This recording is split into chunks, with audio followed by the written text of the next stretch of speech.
Talk Radio. That's not sport video, Keith calling? No, it's not. Dear listener, thank you, James. Thank you, Ash. A busy show this evening. We've got 3 top guests, kicking off with Will Storr, talking about his new book. Is Selfie? Selfie is right, yes. Up after the news. Across the UK, online and on DAB. Take a far-out trip into the twilight zone of late-night radio with Iain. Unmissable late-night radio with the original king of unconventional conversation. Make contact with Iain. Late Night Iain Lee on Talk Radio. We have ways of making you talk. Well, it looks like we made it once again, dear listener. It looks like we made it once again. Good evening, this is Iain Lee, this is Talk Radio, and Theresa May, you silly old sod. We might talk about her later on. We've got a really busy show tonight. We've got 3 guests. After midnight, we've got Anne Moses, who, this is the coolest thing. She was the editor of Tiger Beat magazine in the 60s. She was at the Elvis 68 comeback special. She was in the audience of it. You can see her on camera. She used to hang out with the Beatles and the Monkees and the Beach Boys. She's got a book out. She's coming on. At 11... This is a punt. Some bloke got in touch and said, Iain, I'm doing a podcast. I've buried £100 somewhere, and people have to get it from clues in the podcast. So he's coming on. But before that, dear listener, it's Will Storr. Good evening, Will. Good evening, Iain. You've been on before. Yes. What was that? Going back to this podcast this guy does, and it sounds really good. I've not listened to the podcast, but he said, I'm doing a podcast. I've buried £100 and people have to guess where it is and they can dig it up. What was that book in the 80s? Do you remember there was a book in the 80s? Where someone I heard a documentary about it on 4Extra about 6 months ago. Someone had hidden a golden hair somewhere in... You mean a rabbit-style hair, not just a hair? I believe a rabbit... That'd be worth about a £5. No, this was worth like, I don't know, £1,000, okay. £10,000 in the 80s. Yeah. And they buried it, and they brought out this book, and it was full of cryptic clues, and it was pictures, and it was kind of poetry. Wow. And it was you've written books. Do you not all know each other? No, I've never met this guy. Was it real? Was it actually a buried hair there? Yeah. It happened. It definitely. It would be a good con, wouldn't it? You sell a load of books. Well, this is what I'm going to ask this guy who's done the podcast. So just to come on. But then here's the thing. £100? It's not much, is it? Because, yeah, I mean, you're going to get that from sponsorship in about £100. £100? He says that he wants the second series, he wants to crowdfund it, so it's like 1,000 or something. But I wouldn't go, this is going to sound terrible. But crowdfunding as well, you're kind of going, all these people are giving me this money and I'm burying it. Like, so people are giving him the money to, it doesn't feel like magic to me. It's Masquerade, I'm being told it was. Thank you. Masquerade was the book. I would not... I wouldn't go further than 2 streets away to dig up 100. Well, here's a phone in. How far would you go to dig up £100? Bearing in mind you travel. Yeah. So petrol, trains, buses, and it's digging up. It's in the earth. Yeah, and then you might not even be sure it's there. No. It's just you're going on the clues. Yeah, and is it in pound coins? You got to go to the bank and get them all changed. You got to use it all for parking. We'll speak to him. I'm good on him for having a go. Lots of questions for this guy. There's lots of questions. Now, Will, you've been on before, and it wasn't Heretics we were talking. Was it Heretics? It was the Heretics, yeah. Was it? That wasn't new at the time, was it? No, it was new to you. That was it. It was new to me. I'd rediscovered you after Will Storr versus the Supernatural about 10 years ago. God, then the Heretics, and then I developed a man crush on you. I don't know if I told you that last time. No, well, no. This is new to me. It's true. Yeah. So we got you in, as I do with all gentlemen that I develop crushes on. Then I met you and the crush wore off slightly. Oh. But because we upset quite a few listeners. Ah, yes. Yes. So tonight, please, just, I know I've explained how the dump button works. Yeah, it's amazing. There we go. So the listener won't have heard what I just called you. Yeah. And I don't mean that. I should have. I don't that mean man crush really has worn off, Iain. I Jesus. don't mean that at all. It was. It's just been a very emotional 24 hours. So I feel. But that's how it works. So that bit was taken out, you see, and now it's slowly building amazing, up. That's amazing. But yeah, just think before you speak tonight. Okay, yes, I will, yeah. It just felt like we were just chatting in a room. I forgot I was on the radio, and I started slagging everyone off. This is the thing. Next day was not nice on Twitter. Well, I mean, is Twitter ever nice? I mean, I very rarely do I get involved in politics on Twitter, because I don't really know a lot about politics. But today I kind of did a bit, and I was out of my depth very, very quickly. Very quickly. Now, you have a new book. Yes. Selfie. This is a very battered copy. Oh, I see. Because it has been well read and it has been well thumbed. My copy is, I'm going to be honest, is blue. The copies that are coming out, I don't know, people say you can't judge a book by a cover, but if you like good, well-covered books, then Selfie is the one. It's like a mirror. They've done an amazing job, my publishers. It's fantastic. So the whole cover is a mirror, and it says, and Selfie's kind of embossed in the mirror. So it's, so it's very, it's an amazing. So even it would be a great book to do drugs off of. I don't know. Well, that's a good idea. Don't condone it. No, don't condone it. But it would. It'd be amazing. It would be amazing, and then you can read it. Yeah. It's a bit harder to get into than The Heretic. Yes, it takes, yes. Because the first few chapters, and I don't mean this, is it criticism? I don't know. It's quite heavy, isn't it? Yeah, especially initially. At the beginning, it eases off quite quickly, but the first couple of chapters... It is a concern, yes. Well, no, it's not a concern. I mean, I think you make these suckers work, Will, for God's sakes. Don't make it easy for them. Yeah. Tell me what it's about. Tell me what your book's about. Okay, Will. so it's Selfie, how we became so self-obsessed and what it's doing to us. So it's, so it sort of began with my observation that lots of things seem to be going wrong, when you're reading especially about what's happening with young people. There's these rises in eating disorders, rises in kind of suicidal ideation, people sort of having these suicidal thoughts, rises in eating as self-harm, rises in body dysmorphia. So kind of, what's going on in the world? It began with that kind of idea, and I've always been quite interested in suicide. I've done lots of stories as a journalist. I'm a journalist on suicide, and so I've met lots of people who have attempted suicide. And one of the things that their stories that struck me had in common was this: it all kept going back to perfectionism. So there was lots of stories about people kind of having these very high aspirations for their lives, and then things go wrong, and they keep going wrong, and they keep going wrong, and they can't get out of it, and that's when the suicide stuff happens. And so I interviewed this amazing professor called Gordon Flett, who studies this stuff, and he says, his idea is that actually our culture, our society is becoming more perfectionistic. It is demanding more and more and more upon kind of the self, because we're, for all kinds of different reasons. And so we're in this kind of age of perfectionism. And that was the thing. Well, how do we get there? How did we arrive in this mad place? What's interesting is, you could disagree, and more. It feels to me that for a long time it's been women. We've judged women on their looks. Mm-hmm. And men on their jobs. Yes. And it feels that has kind of crossed over both ways now. There are a lot of young men who, are suffering eating disorders that perhaps we would have associated primarily with women 20 years ago, because they're worried that they're overweight and they haven't got the six packs. And likewise, the women, we still judge them on the way they look, but also there's now judgments about how far what they're achieving in the workplace. Yes. Well, this is just one. So there's loads of different reasons. It's so kind of multifactorial, but this is, I think one of them.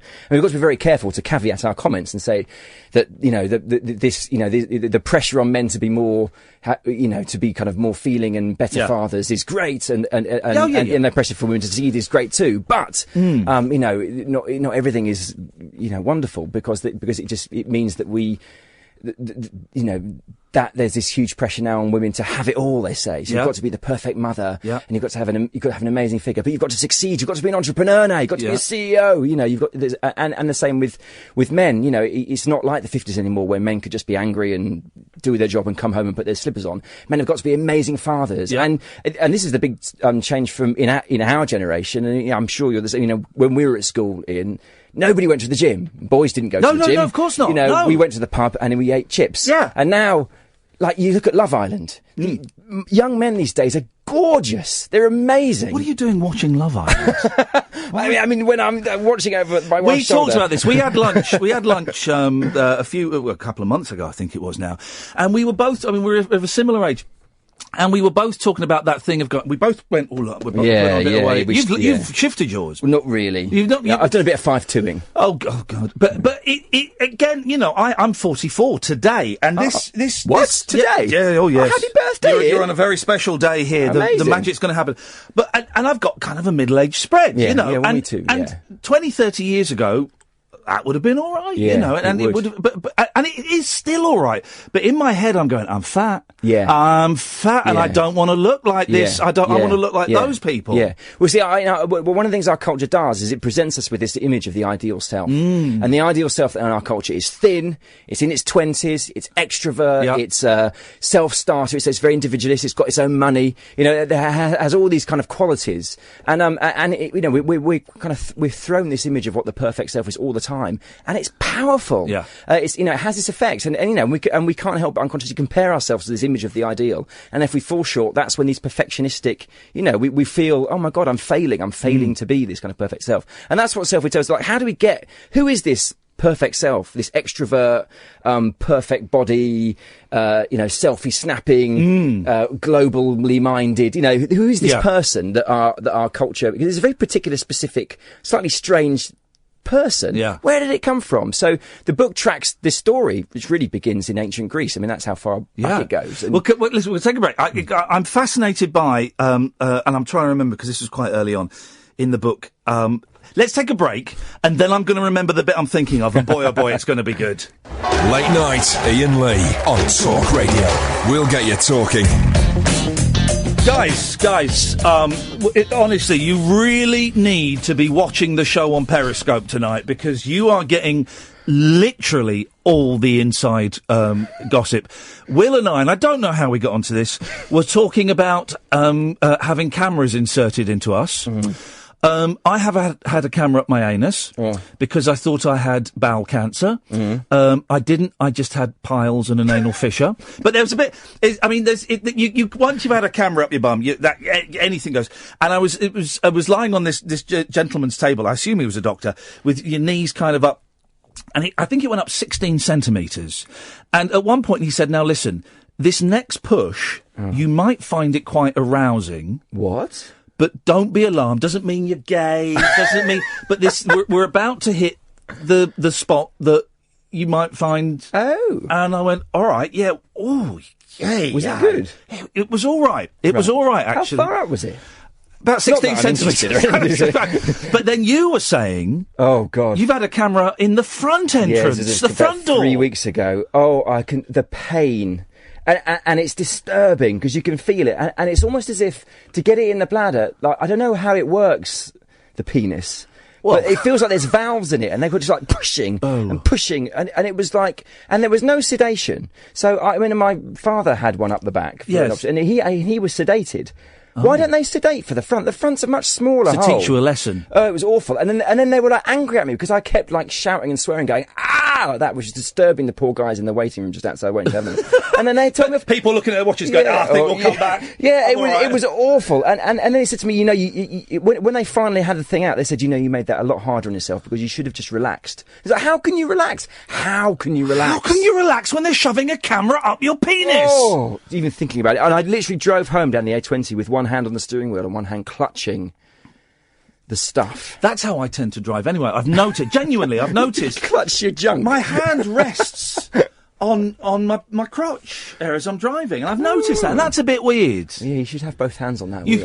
Of course, I always do. I'm a 10 to 2 person. Well, I'm glad we know that about you. Yeah. The thing I was trying to remember, because I was saying, I started this book before I had tonsillitis, and I finished it after it. The bits before, I don't really remember, because it all got a bit psychedelic. Yeah, but basically, the world is kind of split into two: the Western world and kind of the Asian, Chinese, Oriental world, and there are completely different stories that we all learn from. The Western stories are based on Greek literature, and Chinese stories are Confucius. Yeah. Well, I don't know the world's split into two. It's just that these are the two worlds. Okay. These are the two worlds that psychologists have studied extensively, right. which enables me to write about them in the book. Yeah. These stories define, from a very early age, how we look at ourselves and how we look at society. Yeah, and our part in it. It actually goes much deeper than that. So, I mean, this is the stuff that really blew my mind when I was doing the research. I found it really hard to actually think, is this real? And So, as I always do with your stuff, when I read it, I then come on the show that night and try and explain it, and everyone's like, what are you talking about? Because I've explained it terribly. So explain it well. So what Selfie does, it tells the story of individualism. So one of the reasons that we have so much pressure on the individual self these days is because we live in this hyper-individualistic society. Yeah. And that began 2,500 years ago. And when psychologists ask why, why did the ancient Greeks, why were they individualists? They say it's because of the physical landscape of ancient Greece. So in ancient Greece, there was very bad land for farming. It was mostly islands and shores and, rocky outcrops. So they had to be individual. They had to sort of do small kind of industry and business, and had to trade with each other and sort of barter. So they were all kind of broken up into these little groups already. Ancient Greece was made up of 1,000 individual city-states. That was kind of very atomized. And they also had to trade with other countries, so that all these new ideas were coming in. So that kind of formed this view of the world that was just atomized. It's lots of, they saw the world as being made up of individual pieces and parts. Now compare that to ancient China. Long, extensive rolling plains, rice farming, very kind of labour intensive. To get along and get ahead in ancient Greece, you couldn't be an individualist. You had to get along with everybody. You had to be part of ancient China, and be part of that group. Okay, so that's 2,500 years. How boring. But no, when you study Westerners versus people from East Asia today, you still see these very basic differences in cognition, even down to the fact of where our eyes go. So if you show a Westerner a video of a fish in a fish tank for like 3 minutes, I think it is, and they study where the eye goes, a Westerner will focus mainly on that fish, but an East Asian's eye, because they're so much aware of being part of a group, their eyes will dart all around the thing. The fish, so into they all take the context. the Chinese, and they will take in the whole scene, whereas the Westerner is looking at the fish. At the main thing, and then you ask them to describe what did you see, and the Westerner will tend to be, well, there was a fish at the front, and then the East Asian will tend to say, well, there's a fish tank, and okay, so what does this matter? Well, all kinds of things. So if you go into the Asian, an East Asian street scene, like it's chaos to the Westerner. It's like mind blowing. And when they do studies of, they study newspaper reports. So when they study a Western newspaper report of a spree killer, the Western newspaper will be very individualistic. Will say this person was a bad person. All the blame will be on the individual. Whereas when in the Chinese newspaper report, they'll say they'll concentrate much more on the situation. Well, he had an argument with his boss, and he was, so they're much more aware of the situation. So it has all these really profound differences. Like when they look at children, this is the thing I was trying to explain. When children draw pictures, So when children are very, very young, East and West, they all draw the same kinds of pictures. Yeah. But they get to a certain age, I think it's like 5 or 6, quite young, and then children in East Asia begin to start drawing much more things in the context. And they even do this thing where they draw the horizon higher up the page. Yeah. And I don't know why, but that's consistent with seeing more in context. And actually, a higher horizon is a consistent feature of East Asian art going back hundreds and hundreds and hundreds of years. So we are literally seeing the world in a different way in the West than we do to East Asia. And that's so this individualist culture, we think of culture as something quite surface. It's the newspapers you read, but it's so fundamental. It affects where our eyes go when we go into a room. It affects how we judge people. If we see somebody homeless in the West, we're very blameful. Oh, this person failed. Whereas in East Asia, they're much more aware of, oh God, they'll look at the family, the society, what happened before. But I learn. I want to start making notes when I read your books, because there are so many. You just throw out these nuggets of gold. And I was flicking through it. I've folded a few pages. I was flicking through it. One of the nuggets I remembered and picked up, and found it again today, was the fact that hey guys, it's a fact that we only use 10% of our brain. That's not a fact. No, that's it's nonsense. That's rubbish. We use all of it. That's incorrect, because everyone goes, well, of course, if we could unlock the 90%, the full potential, we're using the full potential of our brain. Where did that come from? Well, this is, so the big change that happened in the Western South, there's lots of big changes, but the big change that really influences who we are today happened in the 1960s, really, and it was down to this guy called Carl Rogers. So, Sigmund Freud is famous for being like this incredibly influential. Oh, we'll get on to the things I learned about Freud from your book as well. Jeez. Yeah, but actually, I argue that Rogers is far more consequential to the Western South, because he had this new idea. So go back through Freud, through Christianity, what is a human? A human is bad. It's original sin for the Christian. For Freud, we have this Oedipus complex. We want to sleep with our mothers. So the human is bad. But Carl Rogers had, this optimistic American had this revolutionary idea. Fundamentally, humans are good. And this influenced what became known as the human potential movement, this great optimistic movement, which was the kind of the intellectual kind of driver of the hippie era. And this was in the 60s, but this has filtered through to the way we behave very now much so. around the world. So it all centred around this place called the Esalen Institute in Big Sur. So people who watch Mad Men, that's where Don Draper ends up in the last episode. So Esalen. So it's known as the hippie commune, but it really was an intellectual kind of melting pot. All the big thinkers from the human potential movement kind of studied there and did workshops there. And there was one particular guy called John Vasconcelos who was a big Esalen guy. And in the 1980s, he came upon this. He was literally a student of Carl Rogers. He saw Carl Rogers as his father figure, and from there comes Vasco had this idea about self-esteem, right? So he believed, as did all the human people, that people were fundamentally good, and in order to be perfect and amazing, all we had to do was reach to our perfect, wonderful core inside. And so he became to think of self-esteem as, he called it a social vaccine, right? And he argued that if we just boost the self-esteem of our children, it will be this elixir. Wow. Like, there will be no more drugs, no more domestic violence, no more unemployment. Why would you wouldn't need it? Because everybody would be amazing. Yeah. Because everybody is amazing. All they've got to do is realise it. He was incredibly successful in this mission.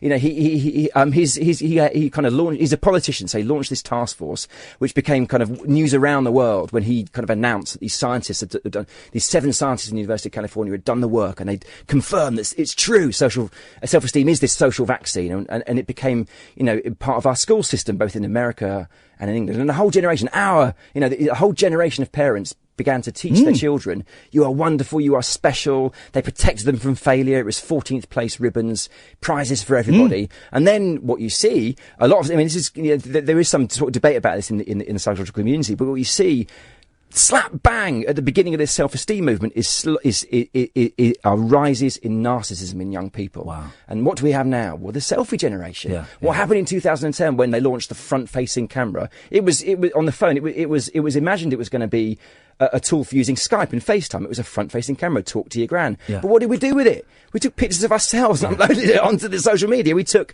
the technologists by surprise. And I plot in the book this kind of path from human potential ideas from the 60s right through Esalen, right through this self-esteem movement, which had, if an entire generation of parents and teachers start telling young people they're amazing and special and wonderful, it's got to have an effect, right? Yeah, yeah. It's gonna change how those young people, and it will. I mean, the science of the self tells us that we are who we think other people think we are. This was another quote, and I'm going to get it slightly wrong, but I'm not who I think I am. I'm not who you think I am. Yeah. I am who I think you think I am. I know it's slightly complicated, but I read it. When I read it, and I found it again today, and it's one of the things. When I read it, I had to read it 3 or 4 times. Yeah. And I got it. It's like, oh, that's perfect. I'm not who I think I am. I'm not who you think I am. I am who I think you think I am. Yeah, so, it's brilliant. What a line. It's not my line. No. It's a well-known line from the kind of psychological literature. I think it's like Coolidge's line.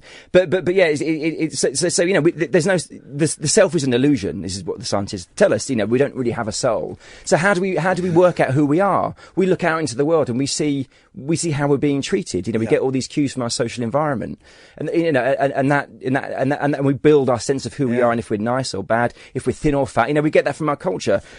If, as you say, in the 60s, we'd have been middle-aged men, other middle-aged men, all of our big bellies. I'm fine. I'm just a normal guy. These days, we're looking out into our culture and seeing middle-aged men are George Clooney and Brad Pitt. So we think, oh my God, I'm fat, I'm horrible. So this is, more and more kind of pressure on the self. So and that's why I think that, again, the self-esteem movement had this massive effect, because, especially when you're young, right?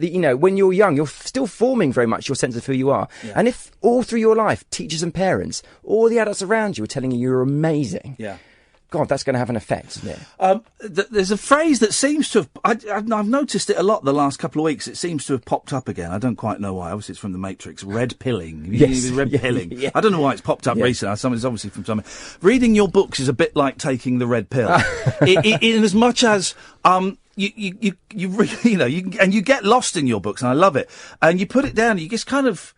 You just can't even see properly because everything. I love it, and I know it's in Heretics, but you kind of mention it briefly in here as well. Confabulation. Oh, confabulation. Yeah. We have no free will. No. We do stuff kind of on autopilot, and then we make up the story as to why we've done it sort of, afterwards. Yeah. I mean, I always go back to confabulation because it's changed the way I see my life. It's changed the way I think of myself. It's changed the way I see other people. It's an extraordinary thing.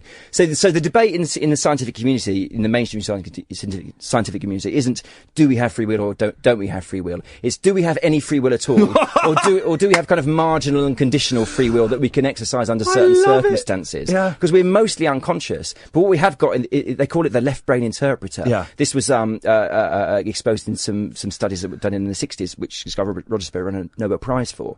And we've got this. We've all got this voice in our head narrating our days, talking to us, natter, telling us this is why you did this is why you do that. Why do I feel sad? Oh, you feel sad because of X, Y, and Z. Yeah. But that voice is making it up. That voice has no access to your unconscious mind. That voice has no idea why you're doing what you're doing, why you're thinking what you're thinking, why you're feeling what you're feeling. I mean, it might be right. Why did I go to the loo? Because you need a wee. I mean, of course. But for more complex things, we don't know. We just confabulate. Think about when you're I can see the faces of John and Catherine through there, and it is mind-blown territory. Think about when you're at the Tate Modern and you're with some person you want to impress, and you go, oh, I really like this Rothko. Yeah. And they go, why do you like the Rothko? And you go, oh, well, you just start making it all up, right? You're confabulating. But we do that. With all kinds of... There are some studies I don't mention in the book, which I really like, and one of them, a very simple study involved psychologists showing people two pictures of members of the opposite sex, and you say to the person, okay, who do you fancy more, this one or this one? And the person, oh, I fancy this one more. And then, they've been trained by magicians. So with the magician's sleight of hand, they switch the pictures, and they go, okay, and they lift them again. So tell me in detail, why do you fancy this person? Only 17% of people realise those pictures have been switched. Really? Yeah, and everybody else tends to confabulate away, giving all these reasons why I fancy this person over this person, when in fact they chose the other one. I love it. So we're all doing it all the time, but it just feels, and it gives us a sense of control. It gives us a sense that we have control over our behaviour, control over the environment, because that's when we don't. We don't. Let's take a break. I mean, I don't know how much more of this I can take, Will, if I'm honest, because it's just incredible. Will Storr, the book, if you're watching on Periscope, you can see my copy. This isn't what the official copy looks like. It's all bright silver if you're looking for it in your bookstores. It's Will Storr. It's called Selfie. We'll be back after this. Late night Iain Lee. On air and off the leash. On Talk Radio. We have ways of making you talk. This is Iain Lee on Talk Radio. We've got a busy show tonight. We've got Anne Moses coming on later on. We've got a guy who's done a podcast where he's buried £100. Does sound a bit tight. Anyway, but no, I'm looking forward to it. It's a good idea. Also, Will Storr, who wrote The Heretics.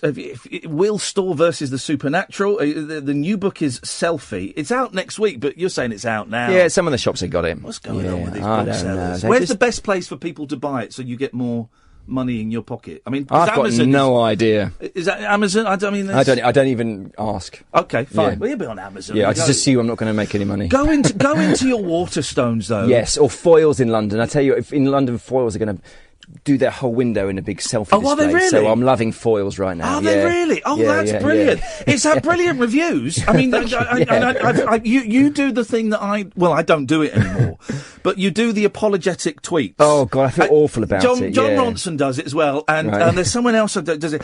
I'm really sorry. I'm going to be tweeting some praise, but I've got a book to sell. And especially because of my job, a lot of writers follow me, and as a writer, the last thing you want to see is another writer's good reviews. Yeah. It's like someone spitting in your eyes. Yeah. So I feel bad.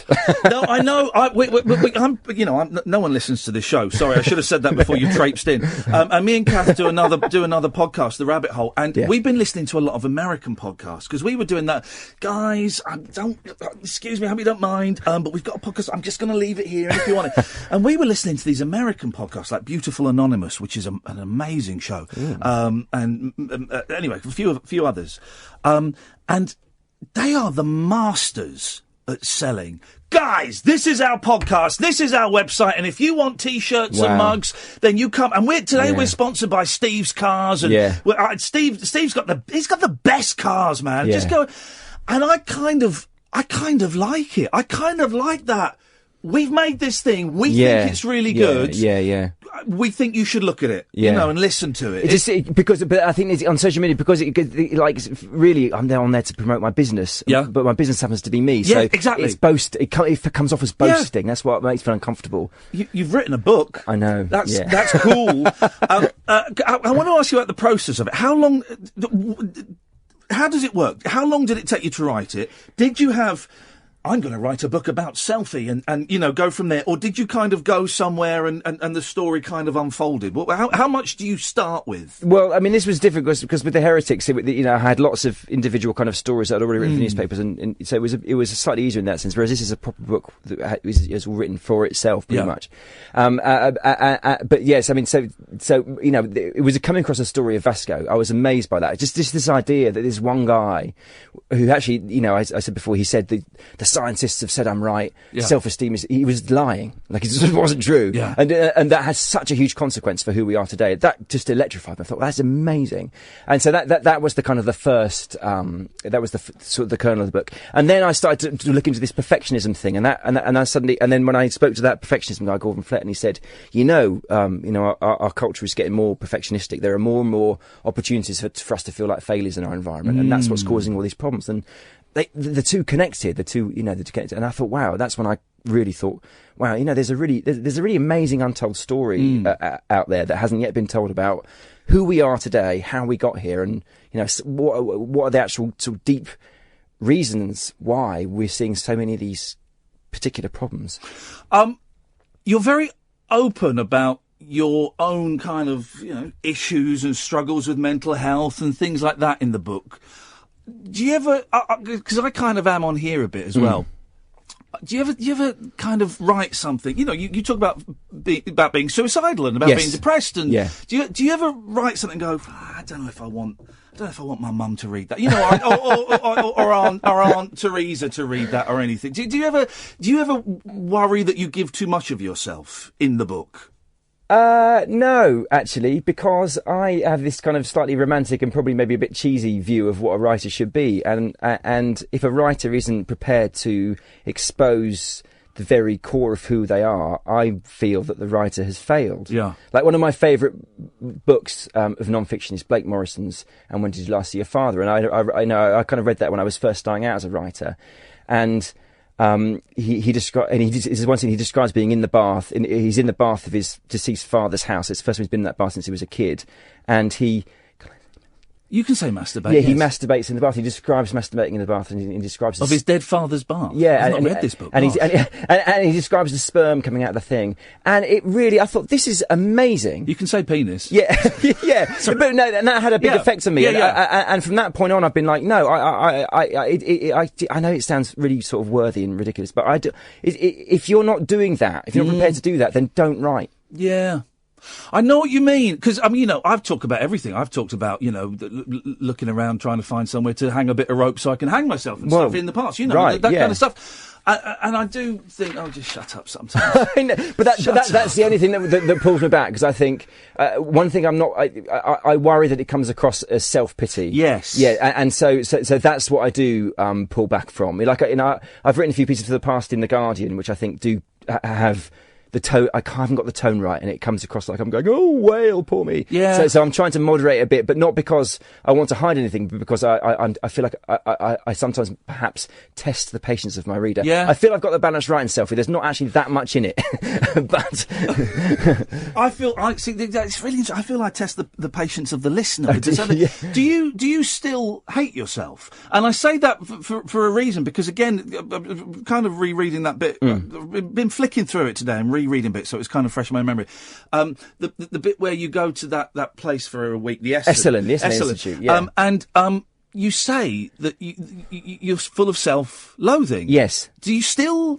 Because I hate myself. Yes. Most of the time. Yes. Not all the time. Most of the time. Well, I think it's a really interesting subject, because I think that a lot of people actually do, but it's one of those things that you just can't talk about. And if you talk about it, and I've written about it before, people respond with almost this rage when you talk about it. Like, it's like almost like a taboo thing. Yeah. But yeah, I absolutely do, and I just think that's part of my personality. And actually going through the book and actually going through the research, I feel a lot better about those things these days, because I now know that's part of my genotype. I am genetically high in the trait of neuroticism, and there's nothing I can do about that. You know, I mean, maybe therapy can help in a mild sense, but there's very little I can do about that. So I don't actually beat myself up. You know, I used to feel like there was something kind of toxic and kind of gross about it because I hated myself. I mean, because it felt like this kind of, I don't know, there was something fundamentally wrong with my brain, and it's so.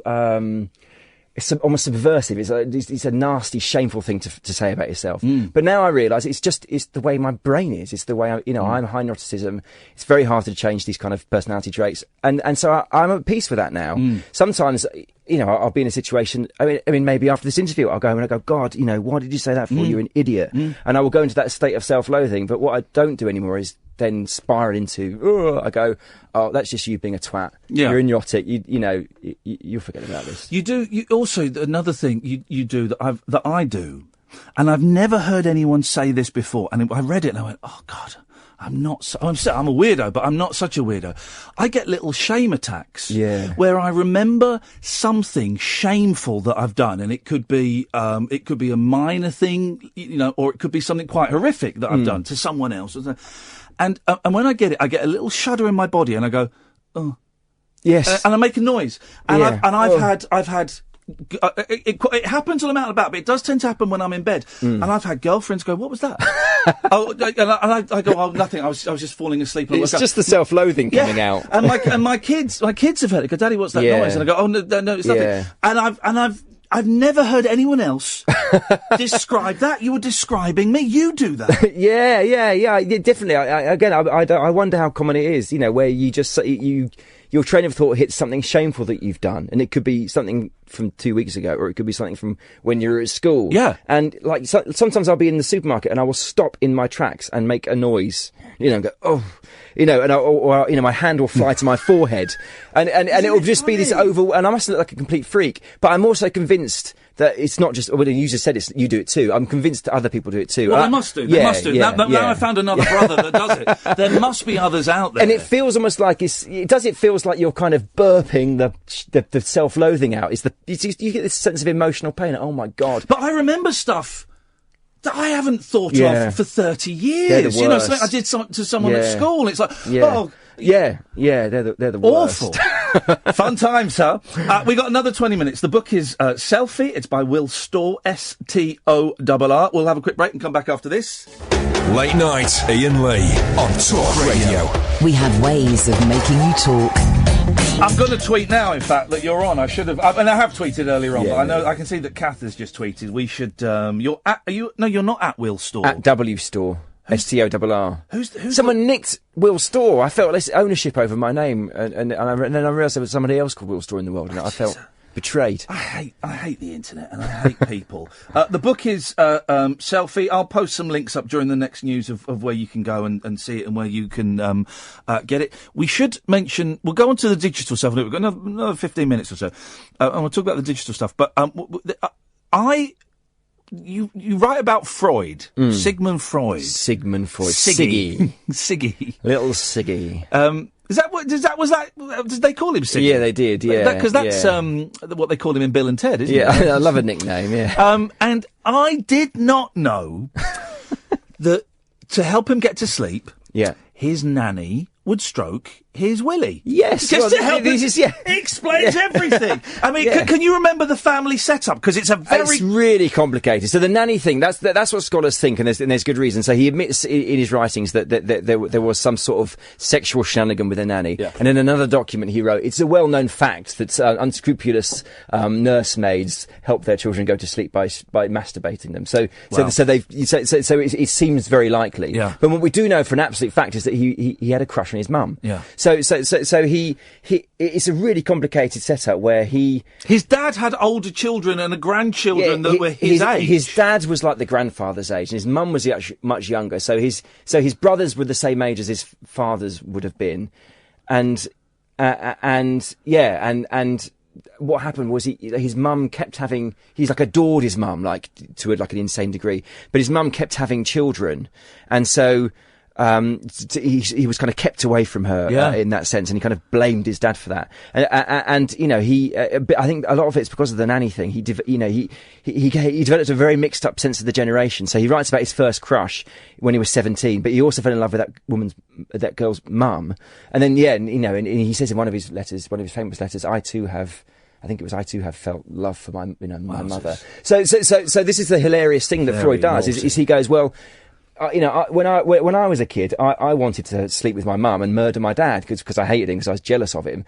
And then he kind of globalises this. So everybody has this. So he then starts writing that everybody has this Oedipus complex, and it's like his version of original sin. That's the secret shame that we all carry. And then through psychotherapy, we kind of bring these things to the surface. Cocaine as well. Yeah. So I mean, he was. That's according to Freud. That's not a genuine recommendation from us. Yes. Yes. I mean, when I found this, it was just like, well, hang on a minute.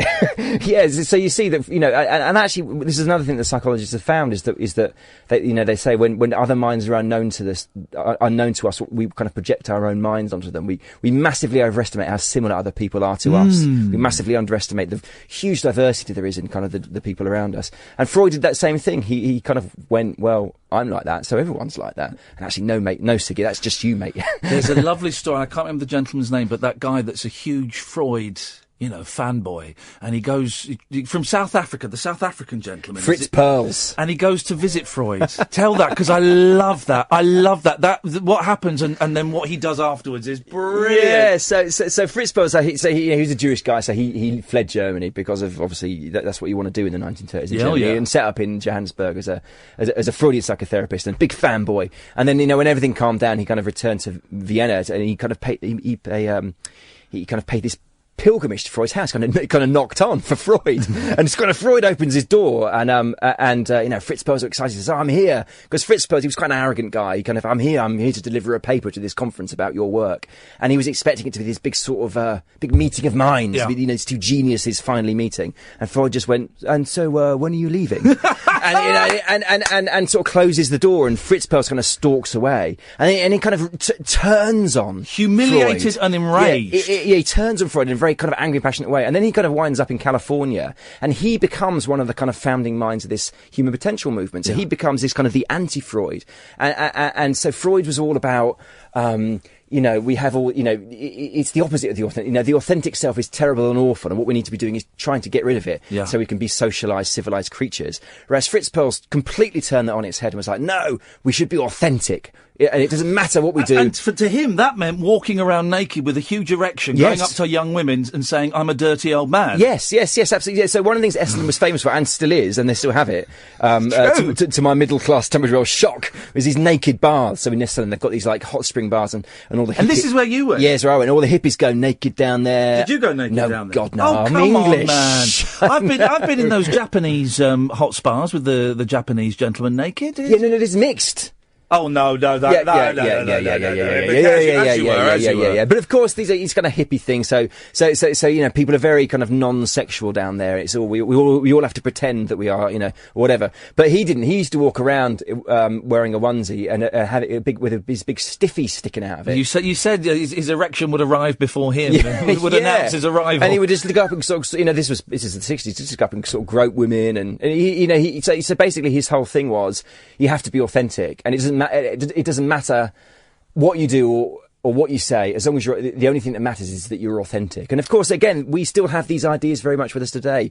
Be real. You watch Big Brother. The value that they promote above all any others is I'm just being real. I'm just being honest. Don't be a faker. When in turn that actually means I'm being very rude to you because I haven't got the social skills to.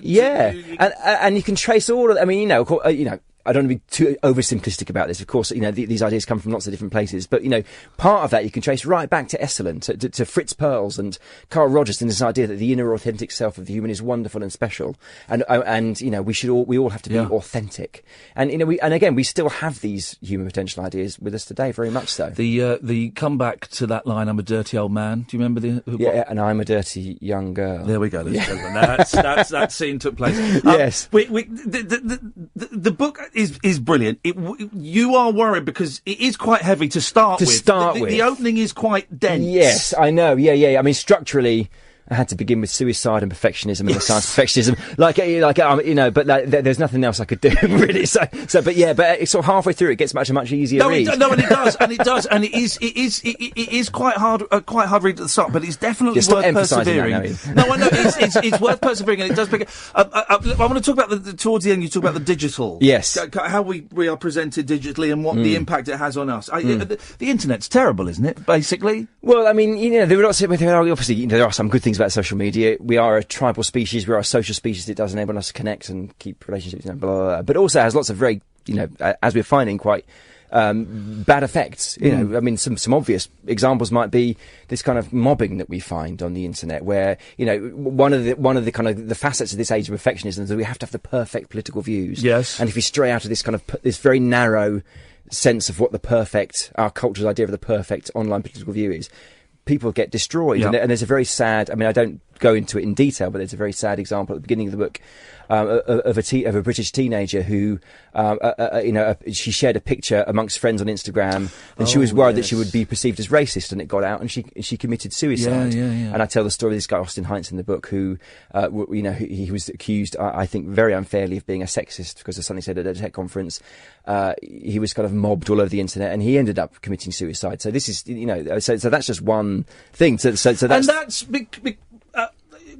because people say, well, if you're getting hassle on Twitter, just don't go on Twitter. But it's not that easy. It's not that easy. It's not that easy to stay offline and isolate yourself. If there is a baying mob. Yeah, and there is a real world effect. I mean, what happened with Austin was that everybody started throwing his accusations at him. He tried to, in a slightly cack-handed way, defend himself, and it just made stuff worse. And then, had real world effects. So investors backed out of his company, and he got into and it was that. So yeah, I mean, it's dangerous out there actually. If you say the wrong thing, do the wrong thing, and there are all sorts of other issues. Psychologists talk about this thing called perfectionist presentation. So people put their perfect selves online, and so what happens is that people who are, especially teenagers who are kind of vulnerable, they just see this constant stream of beautiful people with amazing houses doing amazing things, and it just adds to that sense of, God, I'm insufficiently perfect. Just another one of those kind of pressures it puts on us. It's. I mean, me and Kath used to work with a guy who, if you took a picture, hey guys, should we take a picture? Let me have a look at that. No. Yeah. And wouldn't let that picture go online until he got the perfect picture and it had got the perfect filter. Yeah. So, creating, and I mean, that's just one small example, and I know that the youngsters are kind of doing that to the nth degree. So creating this perfect, physical image in terms of photographs, but also the perfect life. Yeah. I'm so happy, I'm going out with such and such, and she's so and we're having the best time. And it's unrealistic. Isn't it? And another fundamental, universal way that the self works, the human self works, is that we judge our own worth by social comparison. So that's why we are kind of more envious of the person next door to us than we are to, let's say, the Queen or somebody. Yeah. We compare ourselves to the people around us, and that's how we feel. Am I doing well? Am I doing badly? So that's it's a very easy way of seeing that one of the toxic effects of social media. If everybody's doing their perfectionist presentation, which they are, other people following them, you can't help it. It's going to make you feel bad. It's going to make you feel, oh God, they're much better. Look at me. Look at his stomach. Look at her amazing car. Look at their holiday. We pretend that we delight in seeing other people's wonderful lives, but we don't. I get jealous and bitter and resentful. Yeah. I don't use Facebook. I've got a Facebook account because I run a couple of pages, but I don't use it in the way that ordinary people use it. I don't. I've got a couple of friends on there that to do with work, basically, and that's it. I don't post pictures of my kids. I don't post pictures of my lunch. I don't go and post my mood on there. And it's. I mean, I'm involved with Twitter, but it's interesting watching Facebook and seeing everyone posting all of these details, and it's all to do with the likes and the comments. Someone ages ago, I made a mistake, and instead of putting a happy smiling face, I put an angry face on someone's comment. Got a message. Why did you put an angry face on my comment? What was? I said, "Oh man, I didn't mean to. I'll take it off." But again, one of the things that interests me is it's a very modern technology. Yeah. But what social media does is it taps into very, very ancient, primeval, deep circuits in the human psyche, and that is that we are tribal creatures. We've evolved to live in tribes, and if we feel like we are being rejected by that tribe, it causes deep, profound pain. You know, so we react to that. You know, we're very, very sensitive to those signals of rejection, and that's what you find on. You've just reminded me of another example. I mean, guys, if you think we're spoiling the book, we haven't even touched the surface on what's in there. But the fella again, I think it's one of the Californians who's out with his dog, and a frisbee lands near him. And so he gets up and he throws the frisbee to the two guys, and they kind of involve him in the game for a bit, and then just sort of turn away and exclude him. And he feels, is it shame? He said he feels this incredible kind of pain, and he couldn't understand it because he's like, you know, especially as a psychologist, I've never met these guys before. They've just started playing frisbee together, and they've excluded me. Why do I care so much? And then he started experimenting with social pain, and so he kind of recreated this in his kind of psychology lab, because he's a professor of psychology, with this kind of, you know, of getting people to play kind of a game, and then suddenly they're excluded. And he said watching these experiments, he actually found them too difficult to watch because the people were so upset of being suddenly excluded into this game, and that's because we're tribal creatures, and you know, back in the days when we were evolving and living in these sort of tribes of up to 150 people, you know, in Africa or wherever we were, to be ostracised in those days would be like death. You know, you would die, and that's why psychologists refer to ostracisation as psychological death. You know, all social pain, all human social pain, it all reduces to one thing, and that's rejection. We fear rejection fundamentally, because we're tribal, and that's what you see. That's why social media touches these very sensitive buttons, because we're always flirting with being rejected. Selfie, How We Became So Self-Obsessed and What It's Doing to Us, by Will Storr, S-T-O-R-R. If you see it, if you're looking for it in the shops, it's the big silver book. It looks like a mirror, and it's stunningly done. They've done a good job. That cover's incredible. Yeah. Do you know what the next one's going to be? I've got no idea. Come on, man. No, I'm exhausted. I bet it's been exhausted from this one. Yeah, I bet. So, how does it work now? Well, we didn't talk about your other jobs yet. I don't know if we're allowed to talk about your other jobs. You can talk about what you like. We only got 40 seconds. We're allowed to talk about the book. Dumped it. It's dumped. It's dumped. I forgot about that. It's dumped. In that case, fine. Me neither. I don't know what. I dumped it. Dumped because he swore. You didn't see that. You didn't see that, guys. For crying out loud. It's absolutely brilliant. I loved it. While you're out there getting this, if you're shopping on Amazon or something, you might as well just put the Heretics and versus the Supernatural in. Just chuck it in the shopping cart. Your baby pictures. You might as well. Well, it's always a pleasure, mate. Thank you so much for coming in. Thank you for having me on, and thank you for reading it. Anytime. I love it. 0344 499 1000 is the telephone number. Late Nights with Iain Lee on Talk Radio. Talk Radio. I love Will so much. Coming up, we've got another guest, a guy who's buried £100 somewhere, and he's going to give clues in a podcast as to where it is. You're listening to Late Nights with Iain Lee on Talk Radio. Across the UK, online and on DAB. He has made a covenant with the night, and with the darkness he is in agreement. Uncut, after-hours conversation for the up-all-night generation. Late Night Iain Lee on Talk Radio. We have ways of making you talk. I love it. I love Will. The book is Selfie, Will Storr, S-T-O-R-R. And it is a cracking read. He's such a good writer, and some of the places he's been and the things he's seen, wonderful. We've got another author coming up at midnight. I know it's guests a go-go. It's Anne Moses, who is an American lady who was the editor of, I can never remember that. I think it was Teen Beat magazine. I'll double check. But one of the biggest teen magazines in the 60s. And there is, there is not a star that she's not met, and she was going out with Maurice Gibb from the Bee Gees. Maurice Gibb from the Bee Gees taught her the C word. He was driving his... This is such a good story, and it's in the book. He was driving her in his Rolls Royce, and they were talking about Paul McCartney and Jane Asher, and he said, I think it's terrible the way Paul McCartney cheats on Jane Asher. I think he's a C. And in her naivety, Anne said, what's a C? And he pointed at hers. It's a brilliant book, and she's cracking. But. Every now and then I'll get someone on Twitter saying, I think I should be on your show. And generally I go, why? Because I'm really interesting. It's true. Well, phone up and be interesting. But then someone sent me a tweet yesterday, and I saw it and I ignored it because I thought, self-publicising little so-and-so.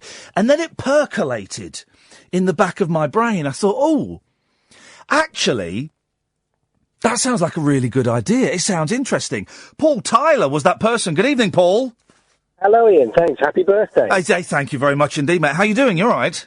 Yeah, very well, thanks. Very well indeed. I'm going to be honest, Paul. When I saw your tweet, I thought you self-publicised, like I've got the right to call anybody self-publicising on Twitter. Well, no, I mean, that's it. That's exactly what I was doing. I know. And I thought, nah, I'm not having that. But then it sat in the back of my head, and I thought, oh no, actually, that is delicious. Explain the idea it's not even an idea. You're doing it. Explain what you're doing. Okay, so we've buried £100 in cash in the ground somewhere in the UK. And over a series of, the first series is going to be 6 podcasts, and we're going to give a clue away in each of those podcasts. So not until, number 6 are you going to get it, but they're not going to be sort of hour-long drone-a-thons. It's sort of 10, 13-minute podcasts, and that's it. Once you put the clues together, it's an audio treasure hunt, really. Why are you doing it? That's a good question, isn't it? Why are you doing it, you nutter? Exactly, and it's not abundantly clear to me yet, and it's not abundantly clear to my family or friends or anyone I speak to about it. But it seemed it was a creative reaction, and sort of rather than bang on about my feelings towards the way the world is, I suppose, I decided don't like you've just been talking about. Don't bang on Twitter about it. Don't bang on Facebook about it. Go and do something. Go and create something. Yeah. Be a bit artistic. I've always been a big fan of Bill Drummond, formerly the KLF guy. Yeah, and he bought a picture a long time ago by the artist Richard Long called "A Smell of Sulphur in the Wind," and the picture is of an island, a stone circle in Iceland, and what Bill Drummond did. Now, it's a very long story, so I'll cut it short for you, but. He sort of, after a while, it cost him $20,000, and after a while, he sort of cut this picture up, and now he's selling into 20,000 pieces, selling each for $1 each. Oh. And then once he's got the money, he's going to bury it in the ground. And I thought, well, he's going to bury it in the ground of where the picture was taken, and then take his own picture, and then he's going to sort of rename it "Smell of Money Underground," which is brilliant. So this is my sort of reaction to this piece of art. I want to go there. I want to go and dig it up. But Bill Drummond doesn't work very quickly, and I think he's probably still only halfway, 3/4 of the way through selling these sort of pieces. So I thought, well, I need to do something. So I did the usual 1 page of Google research and try and find some other treasure to find. And there's nothing. There's nothing that I can see out there. Is there no other treasure hunt podcast going on? Not that, do you know what? I'm not going to say that, but not that I can see. But this is, like I say, I do 1 page of Google research for anything. Yeah, no, but that's, it's, I don't know if you were listening the other day, Paul, we did hide and seek on the radio. Oh, of course, yeah. And it was one of those stupid ideas, and what was funny is because people go, you'll never guess where I am, and you could tell they were really hiding, and it was one of those ideas that I get from time to time. I think, I've been doing radio for 13 years. Why have I not done this before? And that's what this is, your podcast. It's like, well, this is obvious. Why is it? And the best ideas are the obvious ideas that no one else has picked up on yet. Yeah. It's such a good experience to do for myself as well, because at the minute I've got a secret, and there are people they're walking past this, maybe not, day in, day out, and that kind of thing. But it's really interesting what you're talking to with Will earlier about the free will. You're actually going out and burying this. Well, I'm sat in my car talking to you now, so I didn't want to wake the family up. But when we went out, I sat behind the wheel of the car and thought, where are we going to go? And it was, I'm 40, a couple of years younger than you, but in 40 years, I've never gone, left the house and thought, I'm doing something completely random. No one else is doing it, and it was a lot of fun to do. I love it. If you want to get at its basic, it's a fun game for the family. But if you want to get pretentious, you're right. This is performance art you're doing, Paul. This is a wonderful thing. Now you may have heard me and Will gently ribbing, going, well, it's only £100. Some people might say, well, it is only £100, Paul. But I'm assuming this is coming out of your pocket. Yeah. Well, another thing we do, we sell. Very poorly. We sell Depeche Mode periodic table posters. So we have the idea of making. Hang on a sec. You do what? Well, we made the Depeche Mode periodic table. We stuck it on a poster, and we sell them, and they're all around Europe. But we're not ever so clever at selling them. You know, we don't sell very Are many. did Depeche Mode and the man behind the periodic table know that you've combined their things? No, probably not. But I think it's been done quite a lot. It's been done with cheeses, and I know the band The Sharks have done it as well. Okay. So we just kind of jumped on that train. So yeah, for our production company, and when I say production company, I'm a factory worker, and my partner, my production partner's an office worker. So you know where we're at with it. So we had 100 quid in the account, and we just sort of said, well, let's use that. I love it. I can't take it out of the family budget. I know that much. I mean, my eldest, she's looking at this 100 quid and saying, Dad, that's a pair of trainers. What on earth are you doing? But you're creating an experience. Do you remember Masquerade? No, I don't know. I was listening to that earlier, but no, I don't remember it. No. Honestly, I heard there's a brilliant someone's telling me there's a film documentary about it as well, but there was a brilliant documentary on 4Extra, and it was this big thing in the 80s, and I remember it because I used to get really geeky computer games magazines, and they would advertise it in the back of that, and it was huge. People all over the world were getting into this, and I think there is what was that? Geocaching, that was it. Yeah. Geocaching. But about 2-3 years ago, everyone was geocaching. For those who don't know, it's kind of like treasure hunting, using an app on your phone, and it was all very friendly and very jolly. And this, I guess, kind of taps into that sort of spirit. Yeah, absolutely. I mean, people say to me, well, why don't you do an app? It's perhaps a bit more modern, but we do podcasts. Podcasts are our thing. And we love the medium, and we think this. I mean, the intention, I think, is to try and double the money as we go. So we're already, I think you said earlier, we're gonna crowdfund to £200 on the next one, and then as we develop, we might try and sell some adverts. We're at the minute with no idea how to do it. We're dipping our toe, but it's a heck of a lot of fun finding out. So is the money buried? Yes. Oh, yeah. We buried that in July last year. So for 11 months now, it's been sat in the ground. How do you know it's still there? I don't. And again, this is it. That's the beauty of it. I was with someone recently, and I couldn't make the excuse. I was somewhere near it for the first time in 11 months, and I couldn't make the excuse. I couldn't think of an excuse as to why I would be going to a different place. And but also that was. Again, it was a little wry smile to myself that sort of said, well, yeah, it might be there, it might not. And what is it? Is it in like a biscuit tin or something? Yeah, it is, yeah. And has it got your phone number or if you find this money, call this number? Yeah, we've put an email address in there, but we've just blatantly said, look, this is yours now. It's not our money. Wow. I've had people come to me and say, well, tell me and we'll go halves on it. I said, well, no, it's not. That's not it. I'm not interested in the money. I'm interested in the process of doing this. And we should mention the name of the podcast. What's the podcast called? It's called Buried Treasure, and we're on buriedtreasureuk.podbean.com, and obviously we're on iTunes. Hang on. So, hang on a minute. Buriedtreasure.podbean. Sorry, it's buriedtreasureuk.podbean.com. buriedtreasureuk.podbean.com. Tweet me the link, Paul, and I'll retweet it. And are all the episodes up? No, one episode's up so far, and you see, this is it. I know you for your podcast and things like that, you do on a regular basis, so you release on a Thursday, things like that. Yeah. And really, with the nature of this, we wanted to do it reasonably randomly. Not, it's not going to be another 11 months before we do the next one. It will be a couple of weeks. But we just wanted to, and I suppose that I'm toying with the idea that that's a lure for people to subscribe. I don't know. Could I get it if I was really clever, like the kid that used to do the auction on Terry Wogan? Could I get it from like episode 2? No. Or is it episode 6? You go. And the final clue is it's in the bin at Brighton train station. Go! Yeah, we've very much... That's been one of the trickiest things of doing this. Digging a hole and shoving money in it is very easy. Then working backwards so that you don't give away too much too soon, we found, that was a long night. I like you, Paul.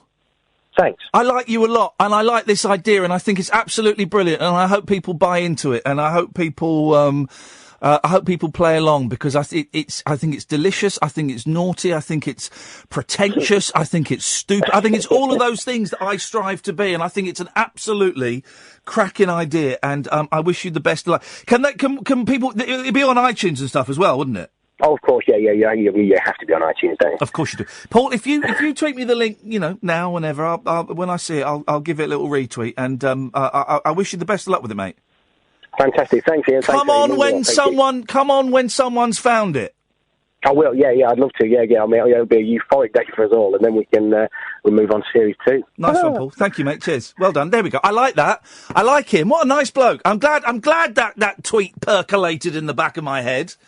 It's brilliant. buriedtreasureuk.podbean.com. If you're following me on Twitter at Iain Lee, when he tweets me, I'm going to retweet that. Sorry, I'm just a little bit fanboying here because J.K. Rowling has just the streams have crossed. J.K. Rowling has just tweeted, Mickey Dolenz. 0344 499 1000. We'll take some phone calls now. It's a phone-in show, and we've not asked you to call in for the first hour and a quarter. Scott and Alan, stay there. You'll be first up. This is Late Nights with Iain Lee on Talk Radio. Late Night Iain Lee. Unfiltered night talk with the original king of unconventional conversation on Talk Radio. We have ways of making you talk.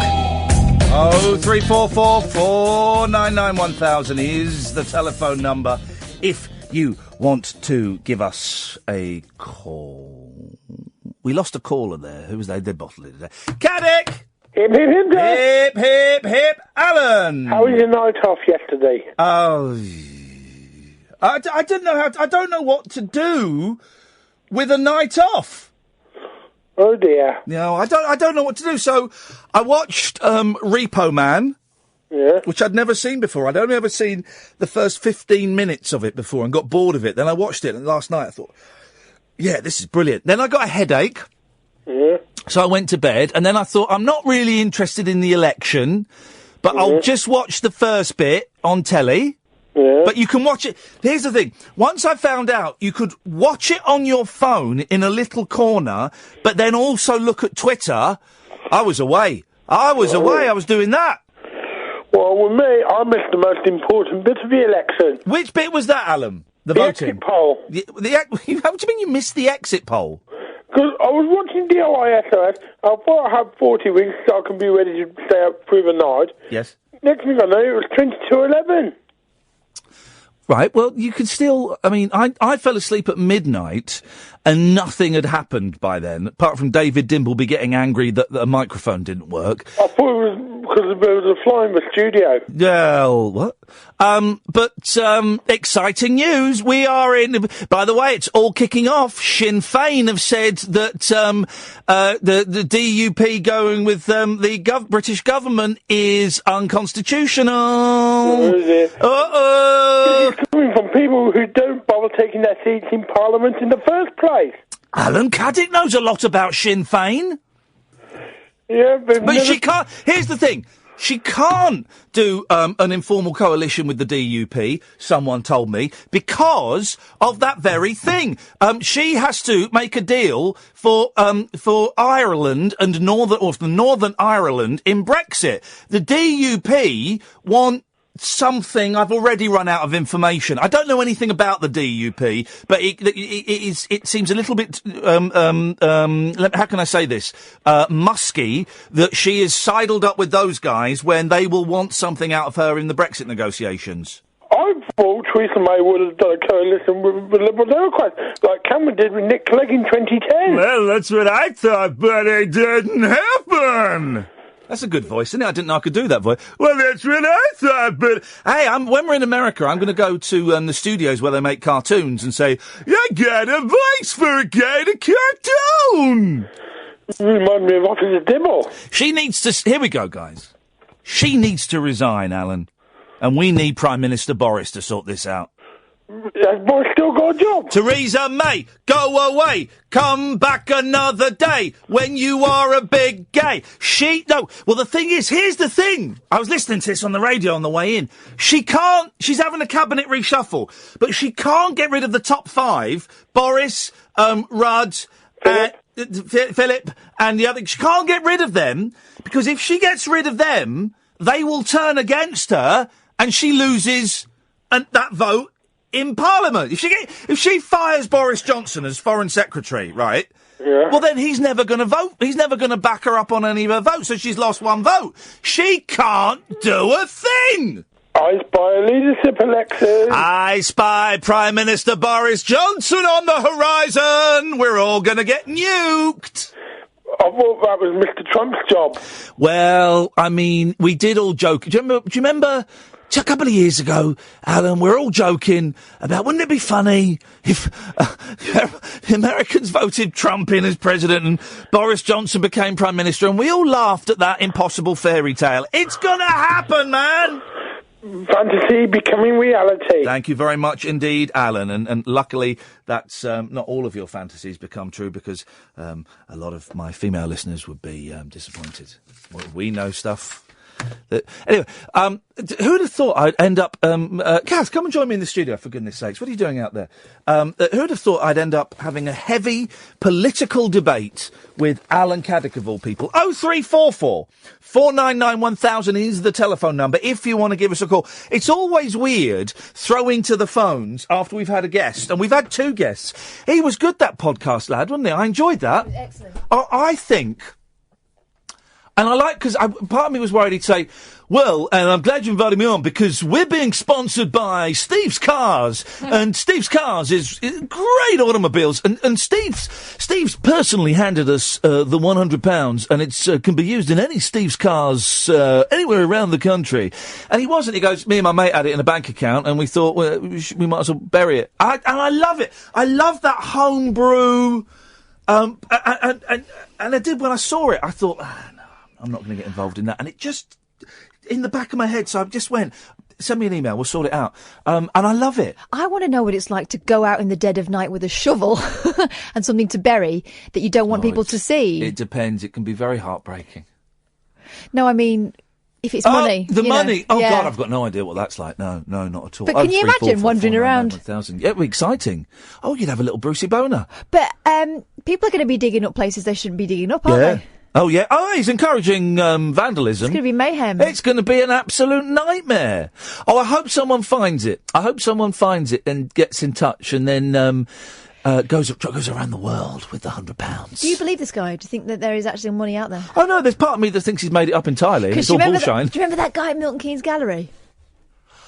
Yeah, I do. Remind me. He reckoned he'd hidden...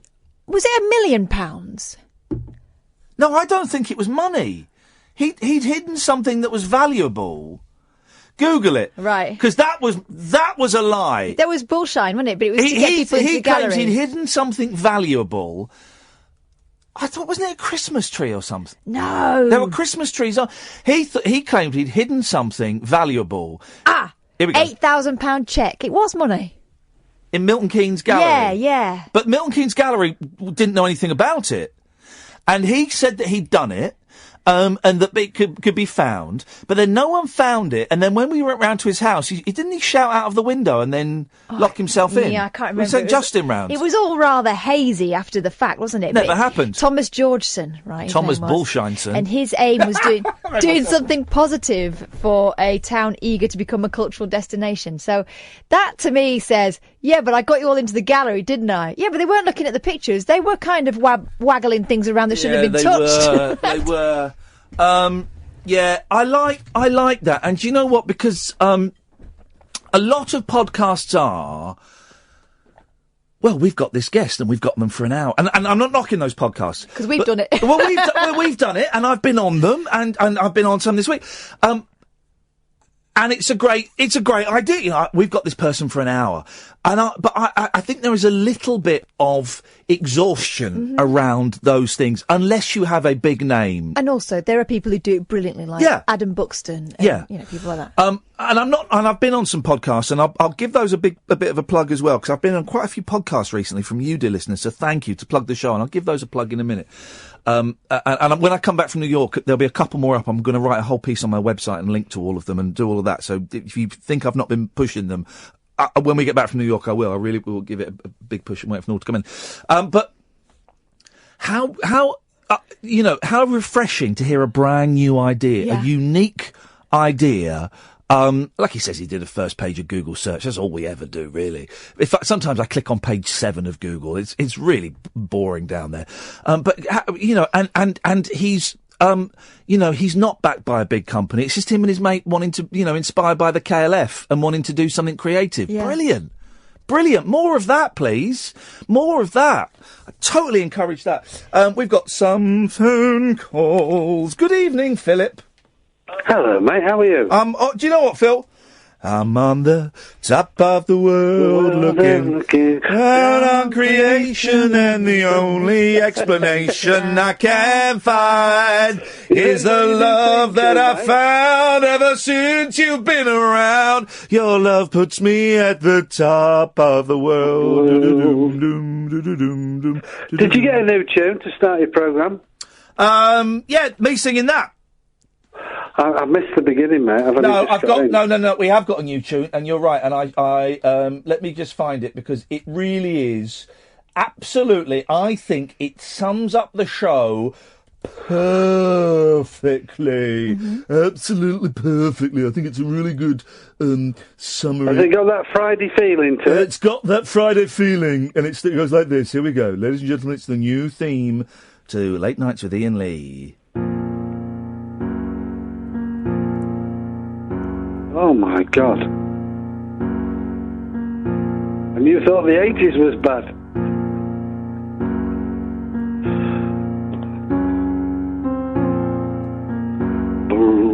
Is this because I'm ringing? Yeah. No, that's the new theme to the show. Friday Fun Time Funerals. So I've missed the beginning of the show. Like I say, I've just got in. Oh, we were just waiting for you to turn up. We're just warming up, weren't we? What I'd like to ask you is... Yes. The fly on the wall thing. The what? The fly on the wall. In the future... Yes. In the near future... who would you like to be? A fly on the wall? I don't want to be a fly. They sit in dog feces. No, you know what I mean. It's, in it's the an future. Expression between what I thought the other day, and it was inappropriate the last 2 or 3 days. This is why I didn't ring in. But I would love to be a fly on the wall when Mr. Trump comes over in October. Yes. With a conversation between him and Prince Philip. That would be my fly on the wall. What would yours be? Why would you want to... Oh, because they'd be racist. And you condone racism. You're a racist. You might as well just go and sit in an old people's home. Not that. I'm teasing you, Phil. What? Ian, I'm teasing you. Phil, guys, it's fun. What the hell is wrong with everybody? It's Fun Time Friday. I'm teasing you. Okay.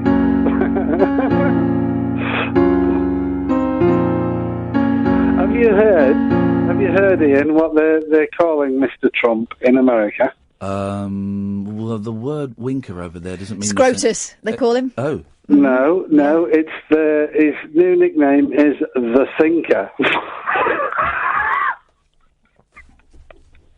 Which I find very with funny. that one, but yes, well, good. I would like to be... I would like to be a fly on the wall. With 2 people. Okay. Which 2 people? Okay. In the near future. Why? It's got to be the near future. It's very specific, yet vague at the same time. Well, we don't want to be in the past, do we? No. We always look forward. Here's something, and it's going to sound a little bit bent. Oh. No, we won't. Well, we might do. I like bent. Go on. My 2 boys. Because there's only been a few occasions when I've heard them and they think they're alone, being themselves together, and it is insane. I mean, how old are your boys? 7 and 5. And I've got grandchildren, 3 and 6. I don't want to be a fly on the wall with your grandchildren. That wouldn't be proper. But with my boys, because there must be only 3 times in my life when I've heard them where they think that no one can hear them and they're talking to each other, and it is wonderful. It's bonkers. Have you ever seen that programme, The Secret Life of 4-year-olds or 5-year-olds? No. They mic up the whole place. It's like Big Brother in a play school. The conversations they have, the things they play. I mean, my teachers know an awful lot about our home life, and I don't think it's all through stories the children have told them. Yeah. It's how they play. Yeah. There was one kid on the phone, right? And she says, "Stop phoning me. I don't love you anymore, and you're not the dad." Whoa! But when they want to be best friends, best friends, Catherine, that's the best thing. Yeah, when you're my best friend. Yeah, but then 5 minutes That's later so they hate cute. each other again, don't they? Yeah. Who would you be, Catherine? You play the game. Who would I like to... In the near future. The near future. Rupert Murdoch and our boss. Rupert Murdoch is our boss. No, and our other boss. The radio boss. It's a bit controversial. I just want to know what's crack-a-lacking. It's a little bit controversial. Well, you asked. No, I couldn't. But all these people tweeting about how poor old Rupert stormed out of a party last night. I couldn't retweet it. Oh, there's my boss. I felt I'm sure he had valid reasons. I could imagine. Sorry for butting in. I could imagine Phil the Greek giving it. Back to you. We've got a wall that Adrian built. Would you like to come and see it? There we go. Perfect. Phil, thank you for that, mate. No worries. That's I wasn't listening to a word we said, that man. Good for him. Good for him. Do you remember that programme, Andre, I'll come to you in a minute, 0344 499 1000, where it was 10 and 10-year-olds, and they put them in a house. Oh, and let them run things. Yeah, what was that? That's about 10 years ago. And their parents watched them. Yeah, what was that? Oh, and half good, that. Hey, anyway, so I might buy a scooter, and I might be buying a scooter from the lady that was in Paddington Green. How far ahead in the negotiations are you? Well, not that far, because she doesn't whimsy. really sell second-hand. I saw a scooter today for less than £1,000. I thought, you know what? It's my birthday. I could buy that now, and I've had a good couple of months. I could buy that now, and no one need know about it. Well, they would know about it, wouldn't they? Well, no, I'll park it around the corner and then get into my car and drive home. Only a fool would do that. And then I'd get in and they go, why were you wearing a crash helmet driving your car? Oh! Yeah. So, no, but anyway, she's going to give me... leathers. She's going to give me... Oh, I'll wear that at home anyway. She's going to give me the rest of the Paddington Green series on video, and I'm going to convert them to DVD for her. Is she? Yeah, she is. But is she, and she's going to come on the show. But is she, though? Yeah, we talked about it on Facebook today. Okay, cool. And did you ask her about Scootery? Why is he loitering outside the studio? Who? Ed. Come in, Ed. But don't... Only if you have to. Why are you in? Because I've just come back from... No, but why was that door... Why were you loitering? Because I need to tell Kath something about your kit for next week. Okay, oh, gosh, go on what then. a problem? Just one minor thing. It's What? a different number for something. Oh, you're kidding me. It's still on the... I'll explain it later on. Go and sort this out. Blood Nora. This is fine. This is you can't. You've got everything on the carnet has got to be spot on. Oh, it's 99.9% spot on. It's got to be 100% spot on, Ned. It's got to be 100% spot on for the carnet. I'll sort it. Yeah, you will sort it, boy. You will sort it, boy. It's the carnet. You pudding. It's got to be 100% spot on. 99. Because those Americans, John, you've been to America. You've worked in America. I've been there many times. Those Americans, they don't mess around at customs. Oh, no. You can't do anything. You can't do anything. I remember a while ago now, because it's not on my passport anymore. I went to New York City, and they looked at my passport, and they said, "Yes, sir. If you could come with us, sir." And I was sat in a little hall on a bench with some Mexican-looking gentlemen. I was there for an hour, and I was called into a room, and they said, "Your passport, sir. Can you tell me why you were in Pakistan?" Because I've been to Pakistan, and they didn't like it. I thought I was a terrorist. I know someone who he had a work visa, he had a green card for a couple of years, and it had 2 months left on it, and he'd been out of the country, and he'd flown back into America just to visit some people for 2 weeks, and he had a return flight. Here we go. And they wouldn't let him in because they thought he was going to overstay his visa. But he still had time on the visa. He still had 2 months on it. But he had to prove that he was going back and then going on somewhere else. He had to show another flight he had booked somewhere else. Flipping heck. So they wouldn't let him in because they thought he was going to stay. That's outrageous. I hate... And New York customs is the worst. I tell you, the best time... I know we're missing that break. You can work it out, John. You're a professional. I'm not. The best time I went to New York was when I took my mum, and bless her, she's in a wheelchair. And we were the last to get off the plane, and we're like, I've got to be here for hours. Got in the wheelchair, pushed her. waved straight through, went to the front, because you can be like 2 hours getting through customs in New York, waved straight through. Went to the Empire State Building with my mum in a wheelchair. Massive queue. We went, I'm really sorry, Mum, it's not going to happen. As we were leaving, someone said, excuse me, is she handicapped? Oh, please come to the handicapped elevator. We went straight to the front of the queue. Boom. So here's my tip. If you're in New York, pretend to be handicapped. They use that word, not me. Here's the break. Across the UK, online and on DAB. Late night, Iain Lee on Talk Radio. We have ways of making you talk.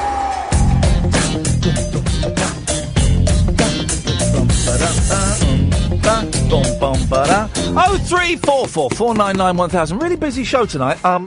Just because we had 3 brilliant guests that kind of all popped up at once, and we wanted to do them before we went to America. Anne Moses coming up at midnight. A really great, a really good rock and roll autobiography. We'll talk about that in a minute. Andre! Hey, Iain. All right, geezer. That's that sort of time when I better have a bit of a debate with Curvious Kath. Oh, I'm afraid Curvious Kath is berating Ed. Ah, no, you're joking. Yeah, she's berating him. I think we've got to have a debate, me and Kath. We've got to. Don't say it. All right, yeah, anyway, what was I bought a paper today. Oh, yeah? And I've done a Sudoku in it. Oh, did you? That's brilliant. Yeah, it's good, brilliant. Yeah, really good paper. And here we go. That's what I found interesting. That was that. Was that a joke? No, I was saying I bought a paper. I buy paper quite regularly. And you did it? I don't know. I can't say what one. Go on, what was you going to say? You can. Why can't you say what one? I don't disclose that information. Oh, it's classified. It's classified. Was it the classifieds? Yeah. No, it was daily. That's a clue. Yeah. Okay. And did you get it? Did you get it sent by mail? No, I picked it up from the petrol station. Yeah. No. Okay, but. Do you sure you? No, it wasn't a Daily Mail. No. Did it come by express? Possibly. Okay. Or you could have looked into it. Okay. And it reflected back at you, yeah? It could have if it weren't going so fast. So is it? Right. Well, it could have been Express. It could have been the Mirror. Yeah. I don't. Please stop talking. Shut up. Pardon? Shut up. Sorry. Yeah. Oh God. Yeah. What did you say? I don't understand. Please. No. Oh, let me speak. No, because I'm trying to speak. You're just telling me a list of boring things you've done. I speak up then. Don't. Sorry. I don't. What? I don't. What? Yeah. If you. I don't. Stop butting in. Go on. I don't. Yeah. Please. Carry on. I don't what? I don't. I'll talk for you. You don't want what? Don't what? We don't want to what? I don't. Talk to me. What? I don't. Don't care what paper I got. If I've done Sudoku or not. I don't. Don't care. I don't. What? Right. I don't. We can't do this all night. I don't get Sudoku. Don't you? No. 9 in each square. Yeah. Only use the same number once. 9 in a line. Only use the same number once. In blocks of 9 boxes. But I know the principle, but I can't do it. And I don't see why you'd want to do it. Because I like it. It passes 10 minutes. Easy of a man of my calibre. Yeah. Oh, yeah. Yes. Calibre. Yeah, I just like doing it. Pass in a caf or wherever you are waiting in the vehicle. Yeah, you can do it anywhere in a vehicle, in a caf. Yeah, that's good. That's what I like. All right. Well, thanks for calling, Andre. Yeah, cheers. Let me speak next time. Yeah. You cheeky git. Julie, stay there. Come to you after this. Uncut after-hours conversation for the up-all-night generation. Late night Iain Lee on Talk Radio. We have ways of making That was me. Sorry, I was sorry, guys. I'm still trying to sort out guests for next week in New York, and Imani Coppola is one of them. And I'm playing one of her songs. These things happen. Yes, Julie. Happy birthday. Hey. Oh, yeah. I wanted to say happy birthday to you, and I put in a tweet earlier, let's give Iain the bumps. What happened to the bumps? Giving people the bumps I give for them to their my birthday? kids. Give them to my kids. Do you? Yeah, but Dude. they give the bumps to my kids, and it does your back in when you're doing it. That's yeah, what. it certainly does. And I wanted to ask you if you used to have birthday parties when you were a kid, and if there was a particularly... Not at all? No, I had one. I remember having one birthday party. Tell me more about it. I don't really remember it. Nothing really happened. Some friends came round and there was some cake and that was it. Certainly didn't have party bags. Nowadays... Oh, no. There's a party every year. Every year, we have to throw a party. I had one party as a child. And now every year I've got to throw a party for my children, including a party when they were 1. They don't remember that. What waste. We hired an entertainer. They don't remember that. What waste of money. 'Cause I had a party, my best ever party, I was 8, and my parents rebranded, like, Cherry Aid as... It was all Muppet themed. Oh. So they made Coca-Cola, they made Coke, they made it's a Fozzie's Fizz, and Limeade as... Kermit's Coffee. Limeade. Oh, God, Limeade. Brilliant, right? But the whole party was marred by the fact that Richard Ince was running far too fast, slipped on a ham sandwich, and ended up with a black eye. Ince's got a black eye. Ince's got a black eye. Do you have parties as a girl, Kath? I can remember like 1 or 2. That might be it. Yeah, didn't go Wasn't on every year. I had one, and my sister had one, and I got this right, Joe? Richard Francis asked Mum to dance. Have I got that right? Or was it the blonde lad? The blonde lad who got in touch with me recently. His name I can't... What's the blonde lad's name? Can't remember. Richard Francis. And anyway, The thing is, my birthday's in August and everyone was always on holiday. And that's another thing. We didn't have holidays every year. I can remember 1, 2... I can remember 4 holidays in my childhood, and only one of those was abroad. That's it. 4 holidays. That's it. Abroad was a big deal. Yeah. Going abroad was a massive big deal. We went to Spain when I was, I'm going to say 9, so that would have been 1981 or 82 it would have been. We went to Spain, and that was it. You know, got to have a holiday, got to have 3 holidays, birthday party. Get real. Get with it. I've got one final question. I've got one final question for you. Yes. Off the top of your head, one of your best ever birthday presents.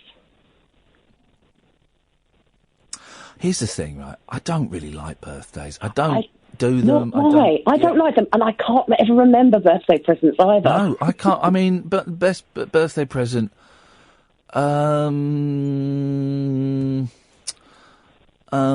used to maybe get like 1 or 2 things, maybe like I don't know, fuzzy felt and I don't know, a stationery set or something, and I was delighted. I could tell you mine. This was kind of a couple of things. I got a what they call a stereo that you could tape yourself on. Tape recorder? No, it was it was with a radio and that. A big, a massive thing. And it had a speaker, and it also had a little microphone, so if you put your face near it, you could record yourself. Have you got any of the recordings? Yeah, still? my grandma's got one. When I was 5. My grandma's got a whole, about 2 hours worth of KB radios, me and my sister did with adverts and everything. KB radio? Yeah. I lost my tapes as a kid. I was the keeper of our treasures, our audio treasures, and I lost 2 tapes. They were thrown away. Someone cleared out my tapes. Oh, where are the tapes that are in the garage? I don't know. Right, because they were definitely in the garage. I don't know. They're not. Did you throw them away? No, I wouldn't. I wouldn't throw them away. I was wondering if you'd throw. No, I'm not throwing them away. Well, someone's throwing them away. Oh dear. So I've still got though. I'll tell you what I have got, and I've got the vinyl, and every now and then, I look for the vinyl, and I can't find the vinyl, and then I find the vinyl. But here we go. Have a listen to this. I've still got this. Here we go. Why is this not? Is this playing? Why is this not playing? Interrupt your rave. The nave's starting now. Here we go. I'm HABBY. Hi, Mum and Dad. I'm HABBY. I know my mum and dad on an actual vinyl record. Where? HJPPY. That is amazing. HJPPY. We know we are, we're sure we are, we're HJPPY. Oh, my dad's dead Now we burst into my that mum top can't song. speak properly. It's sad, isn't it? Puff and stuff. You never know. Here's the thing, you never know what's going to happen, do you? You never know what's round the corner. This would be 1970, because in one of those record booths where you sit in and put in a coin. Because my sister's there as a baby. They're singing to my sister.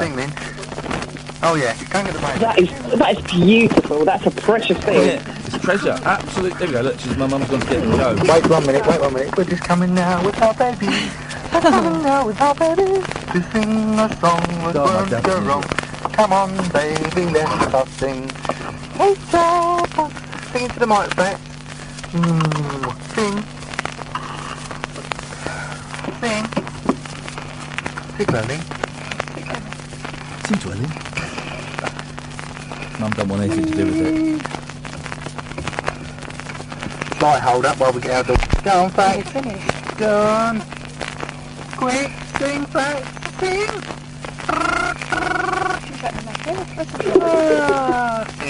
Sing. This is hot so all you get a smack in the ear roll. What did he say? Or you get smack in the ear roll. Oh, my sister sent me a message the other day that my nephew, the eldest one, came back from school the other day and informed his mother that "Go to Sleep Buggerlogs" is not a real lullaby. Oh! Busted. She's on the list. Should be. Here's my sister. This is the party my sister remembers. My sister just tweeted me. The best party was when I was 11, and Dad got ginger beer in champagne bottles. The kids all thought they were drunk. Classic Dad. Brilliant. Julie, thank you for that. Lovely memories you brought back there. Oh, it's my dad and my mum who can no longer speak or do anything. Or, well, she can speak. Of course she can speak because she does. She can insult the listener. She That's can all insult. that counts. She can. And if you don't know to what I refer, my mother regularly not only insults the listener, but she. I can't find the clip of her now. Where have I put those? Where she, where is it? Here we go, look. The answer is incorrectly, Bellends. There we go. She's calling you, dear listener, Bellends. It's a glove, you dicks. There we go. It's my mum. That's my mum.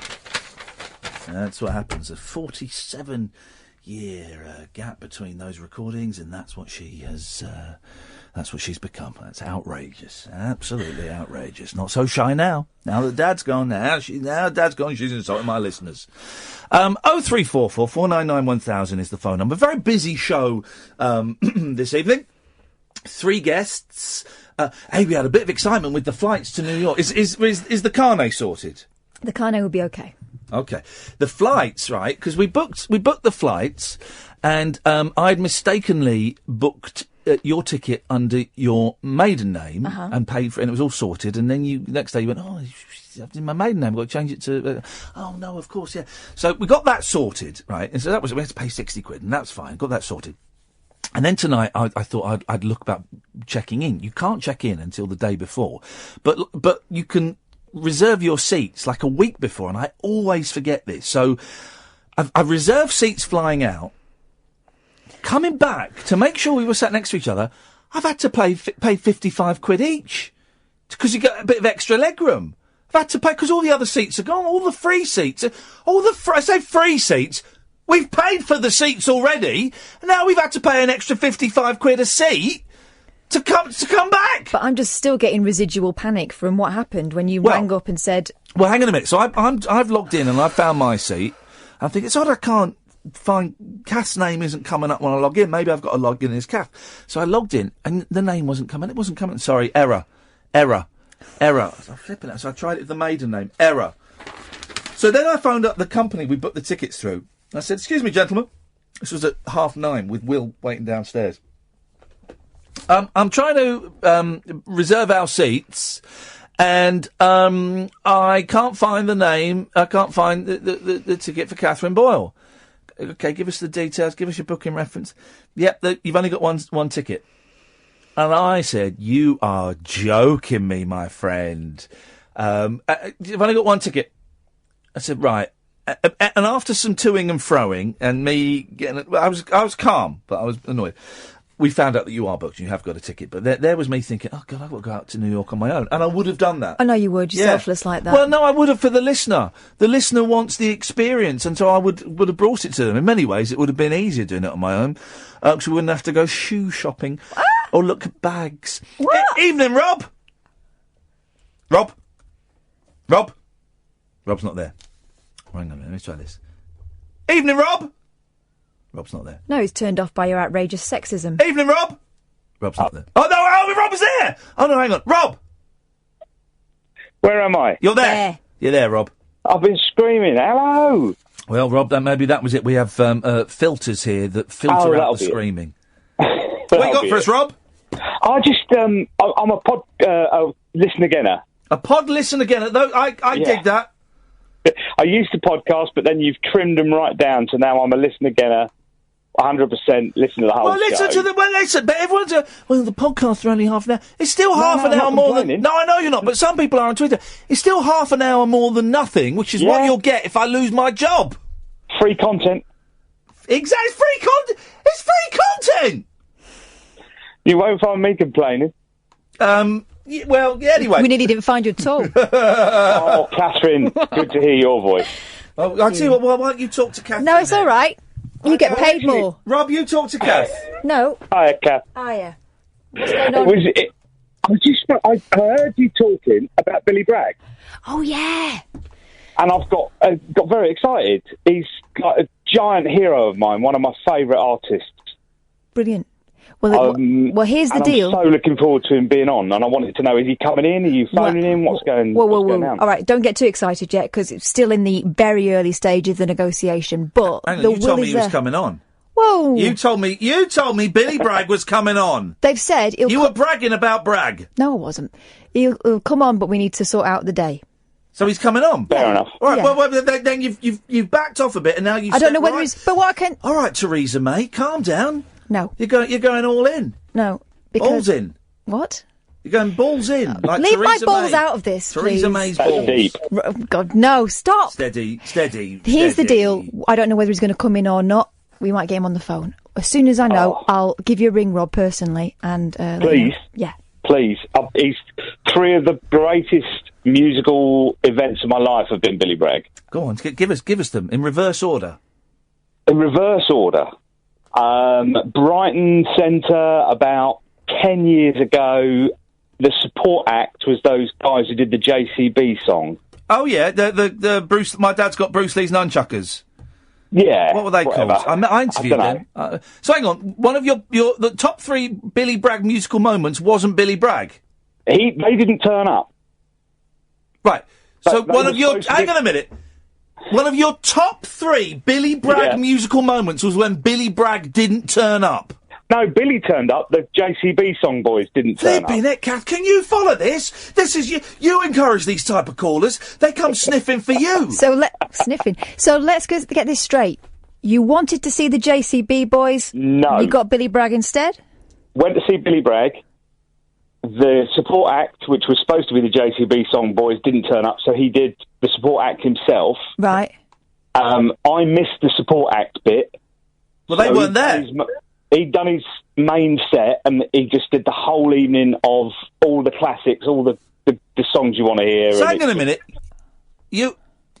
Are you telling me? Double Bragg it was. But, important question. Yeah. Did he do the JCB song? No. Oh, That's what a outrageous. letdown. Well, then, in that case, Even better. cancel it. I don't want... If he's not prepared to play somebody else's hit for the Outrageous. fans, then I'm not interested in talking to that. That's a very, very... That's not socialism.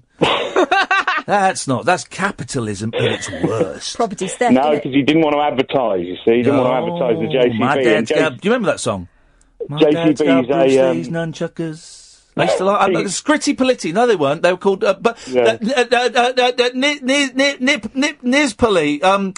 Something like that. Yeah, I know, because I interviewed them for Nizloppy. There we go, Nizloppy. There we go. We got there. We haven't got time for your other two stories, Rob, because that one went on so long. Bet they were good. Well, the second one's New York. Oh, yeah, go. You got 30 seconds then. Tell it. Was in New York with a mate on a sort of long weekend, and we went to a Billy Bragg concert. Found out he was playing off the cuff, and it was absolutely amazing. Right. Is the first one, number one, also a Billy Bragg concert? No. Swan Lane, HMV, 1986. The first time I ever saw him change my life. Thank you very much indeed. There we go. Nice and succinct. Anne Moses coming up next. Across the UK, online and on DAB. The wild man of late night radio is back. Differently interesting nocturnal emissions from a legend of late night radio. Iain Lee, on air and off the leash. On Talk Radio. We have ways of making you talk. A really busy show tonight, packed with guests, and I've been so excited about this. Now, you know me, guys. I am obsessed with the monkeys, right? I'm obsessed. Don't worry, I've set myself a rule. Whenever we get a guest on that has a connection to the monkeys, I allow myself one question and one question only about that group. But so I was kind of aware of this, Tiger Beat magazine, Tiger Beat and 16, and they were kind of teen magazines in the 1960s and 70s. And they used to write about, the monkeys and about the Beatles, of course, and the Dave Clark Five and all of these things. So I was aware of Tiger Beat. I've got a few issues of Tiger Beat at home that I bought on eBay, and I was aware of the name Anne Moses, who was the editor of Tiger Beat, became the editor of Tiger Beat in the 60s, and I was absolutely thrilled when I saw that she'd written an autobiography, and it's brilliant. I've just tweeted the link for it. It's Meow, My Groovy Life with Tiger Beat's Teen Idols, and I was even more impressed when I read it, because it ain't one of those glossy, and then I met this guy, and then I got to hang out with Dave Clark, and then I mean, those names are in there, but it is one of the most honest books I have read. There are no punches held, and I'm absolutely thrilled that Anne Moses is on the line now. Good evening, good afternoon, Anne. Hi, how are you? Oh man, I'm thrilled to talk to you. I loved your book. I thought it was so funny and so rude. Well, I love hearing you say that. Let's put it that way. I thought I'd offended you because I sent you an email, and we won't say the word, but you beautifully you talk about how you learnt about the C word. Exactly, I did. And I included that word in the email, and we'd only emailed 2 or 3 times, and I says, Anne, I love the book, and such a great use of the C word, and then you didn't reply, and I thought, oh no, I've offended her. Oh, not at all. Offend me? I don't think so. I know. Honestly, it's such a funny book. Just for those, and I know you wrote for the NME as well over here, so some of the old heads might remember your name from that. But just explain to my British listeners exactly what Tiger Beat was, when it started, and who it was aimed at. Okay, it was a magazine. The publisher started it, their first issue was September 65, and I went to work for them in January of 66.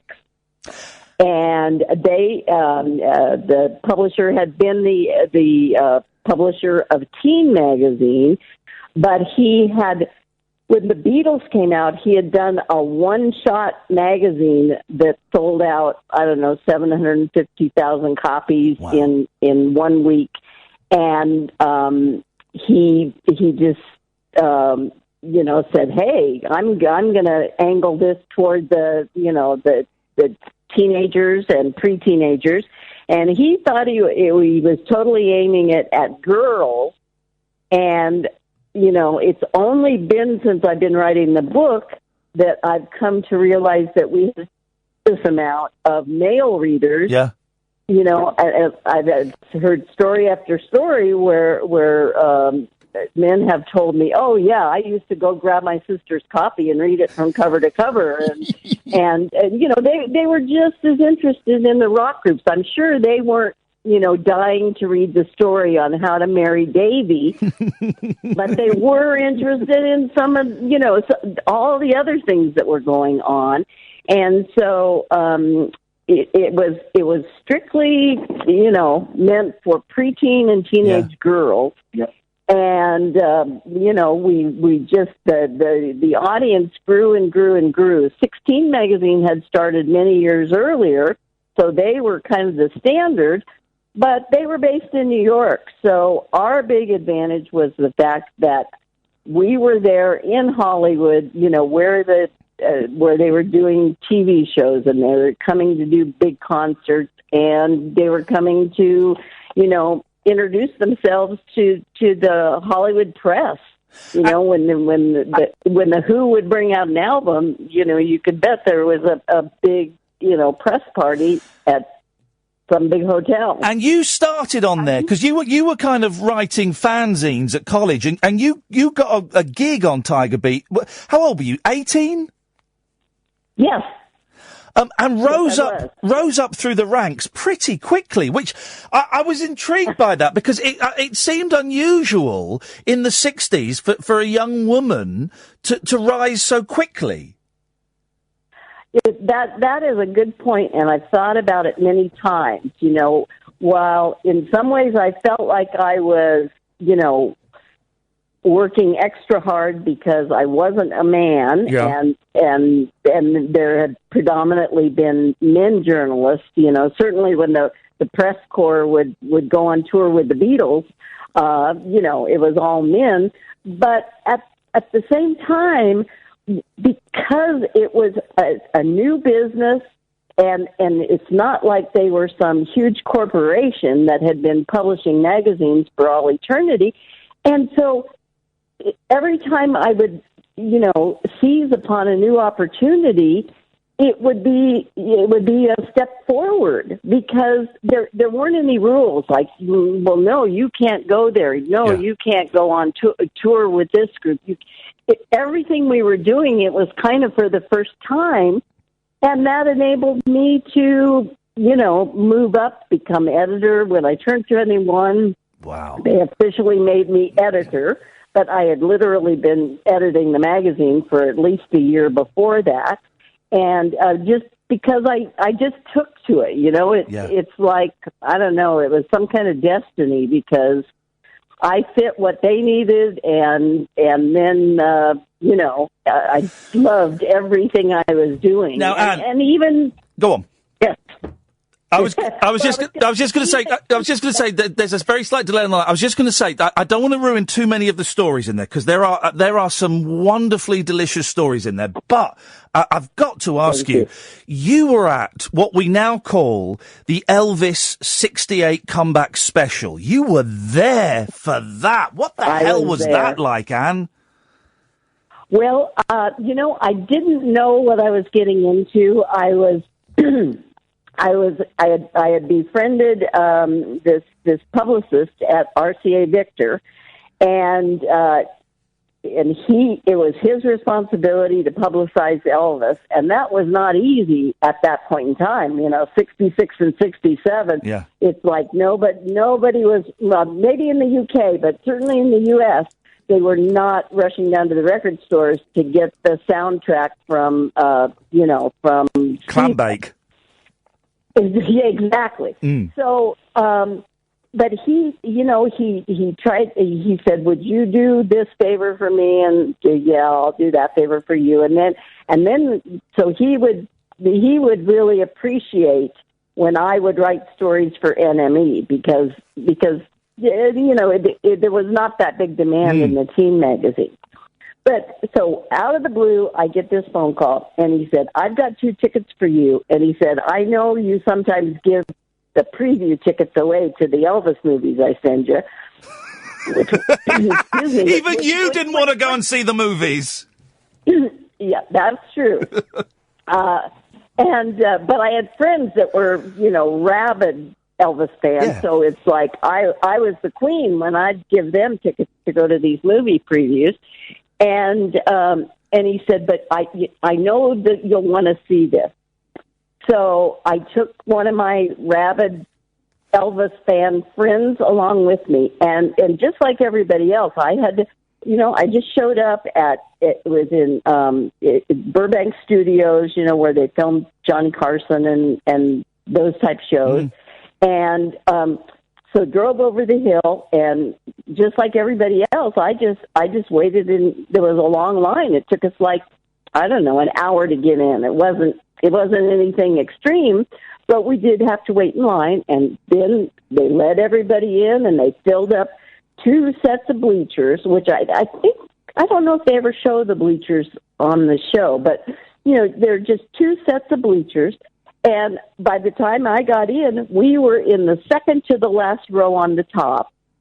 And, you know, we still thought, this is awesome. You know, we knew what it was, you know, at that point in time, we knew what was going on. And then, lo and behold, at the last moment, they walked Priscilla Presley in, and she was with a friend, and they take her all the way to the top, and she sits down right behind us, and her knees were actually touching my friend Tony, and he thought he had died and gone to heaven. Fantastic. I mean, that made the night for him. Yeah. And she was looking awesome. And then they filmed some of it. They showed us a little bit of the clip of the Open, because that had already been put on tape. Right. So we got a little feel for that. But the setup when I was there was, of course, the live band sitting on the stage, and then there were just 2 steps that led up to the little square stage. And so all of a sudden, after we'd been shown a little preview of what was going on, they said, well, now Elvis is going to come out, and he's going to do some songs on the stage, and who'd like to sit down by the stage? And I don't know, I'm sure that every one of us in the audience raised our hands, but actually, I was one of the ones chosen to sit down by the stage. Wow. So there I am, and I mean, it was amazing. I mean, okay, I was as rabid about Elvis as you were when I was, back in 5th grade. And we were first singing him on the Ed Sullivan Show. But I mean, you couldn't not be like overwhelmed and just out of your mind sitting 2 feet away from him. And of course, we hadn't seen him, as an entertainer looking that good before. I mean, here he comes out in the black leather, and his hair, is just, it's so, he's got long sideburns, and he's got his own persona going on there that we've never seen before. Yeah. He's not the same guy you saw in Blue Hawaii. And it was just like, it was so compelling. It's like, man, he's so hip now. But then, of course, he started to sing, and then it got better and better.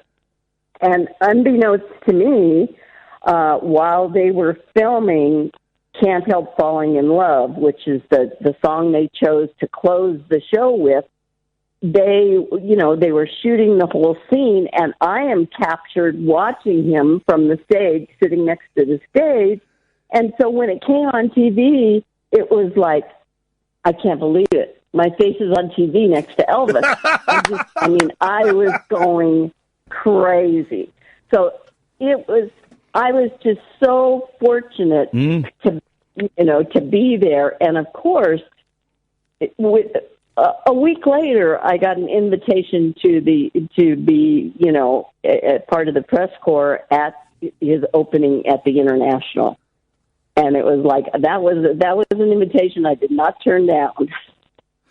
It's just incredible, and I'm speechless. Genuinely, I'm speechless, Anne, because I could sit and listen to you all night. I've just remembered another thing in your book. Get this, Kath. We are huge fans, and we've had some great guests on, Anne. We've had Mike Love, we've had John Sebastian, Roger McGuinn, Mickey Dolenz, people like that, and Lou Adler we had on. And there's a key one person that keeps popping up in all the stories is Cass Elliot, Mama Cass, and you were in the recording studio when they're laying down the vocals for I Saw Her Again Last Night. You were there when they were doing that.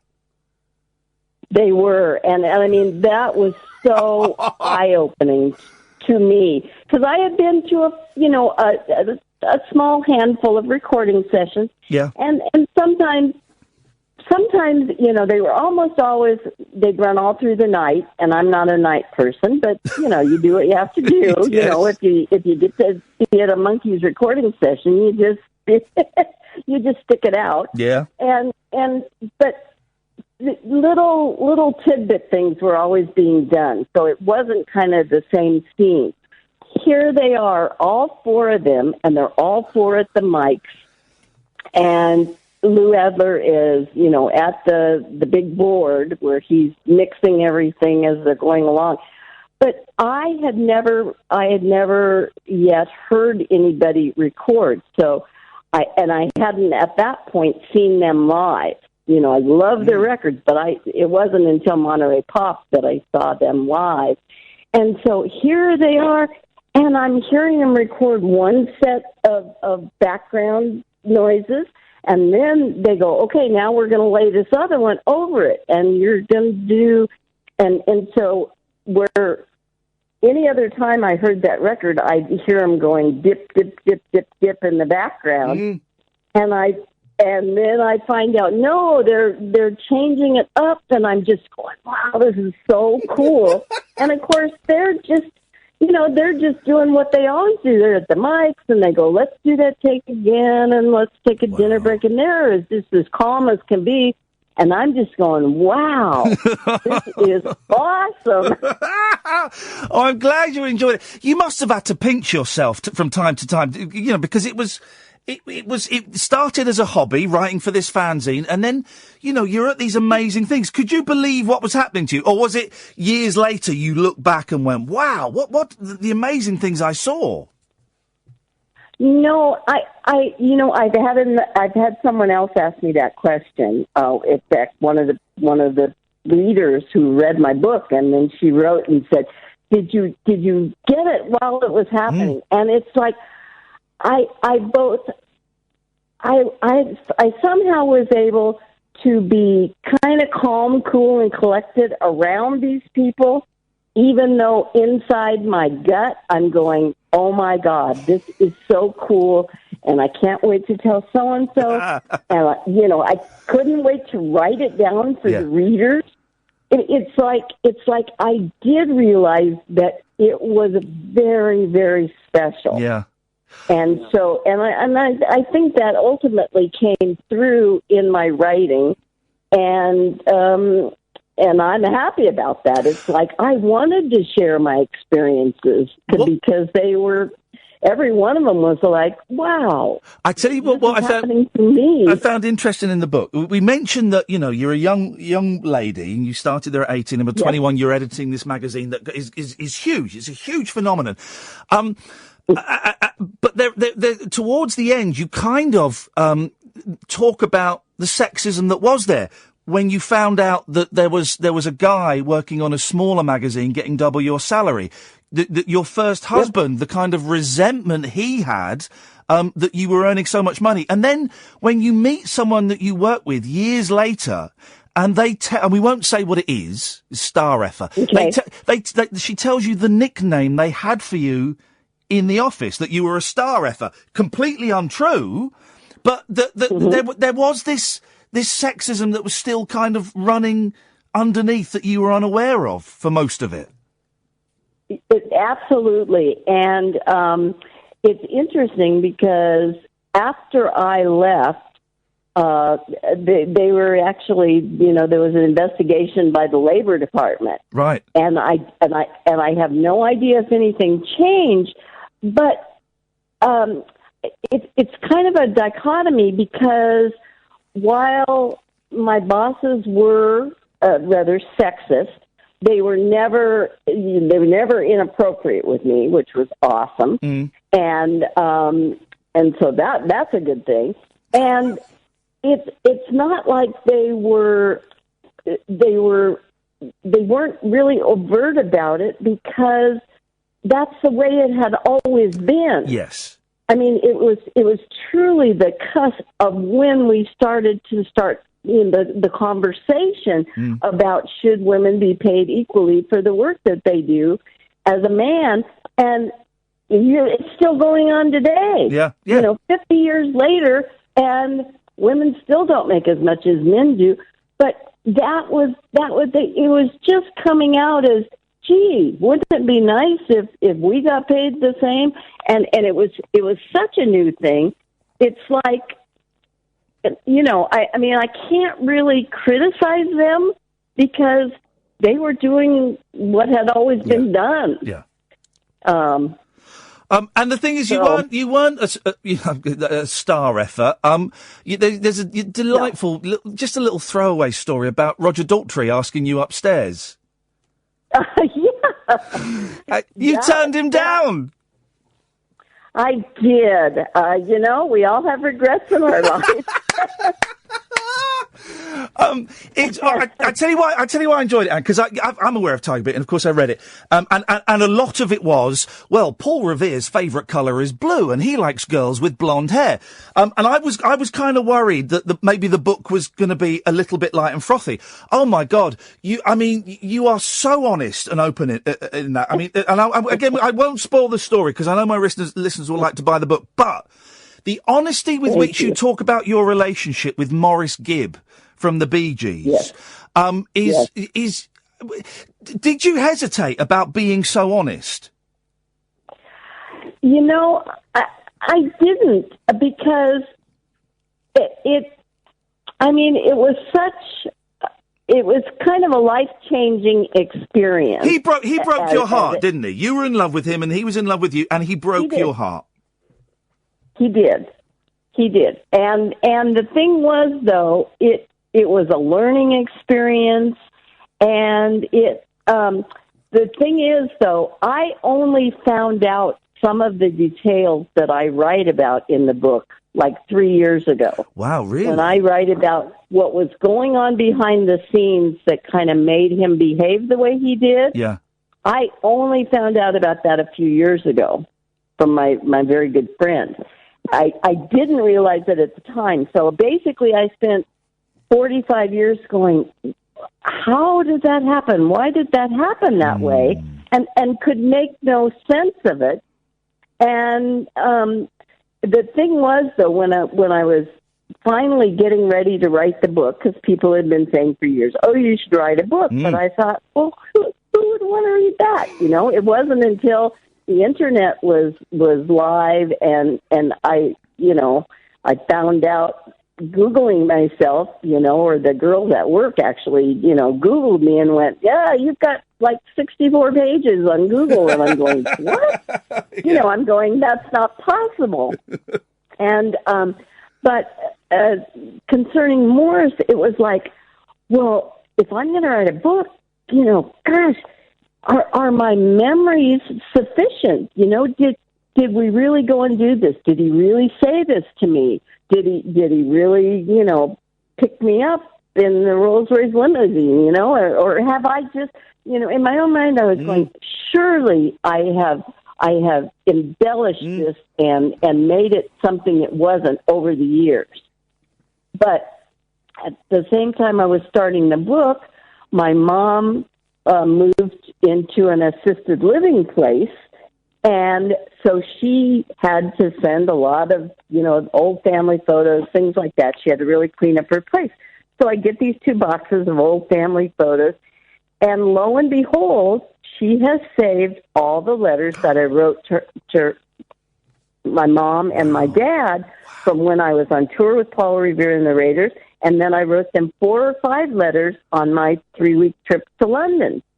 Wow. And those letters, which I reproduced parts of them in the book, because it's like those letters said, no, you remember it correctly. Yeah. He did tell you that he cared about you, and he did take you here and there, and it was like, it was just such a validation that I hadn't just, conjured all this up in my mind.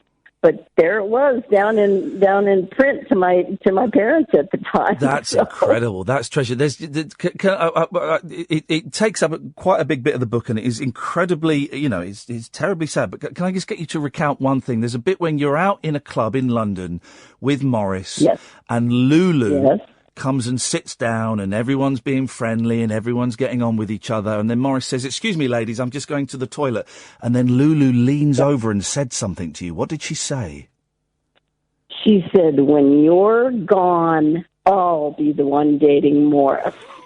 Wow. And I was like, what? 1968 is not like 1988 or, 2018. It's like I had never encountered a mean girl in school or anybody that would be confrontational like that. And it was like I was just sitting there, I couldn't even stammer out a response because I was just so shocked.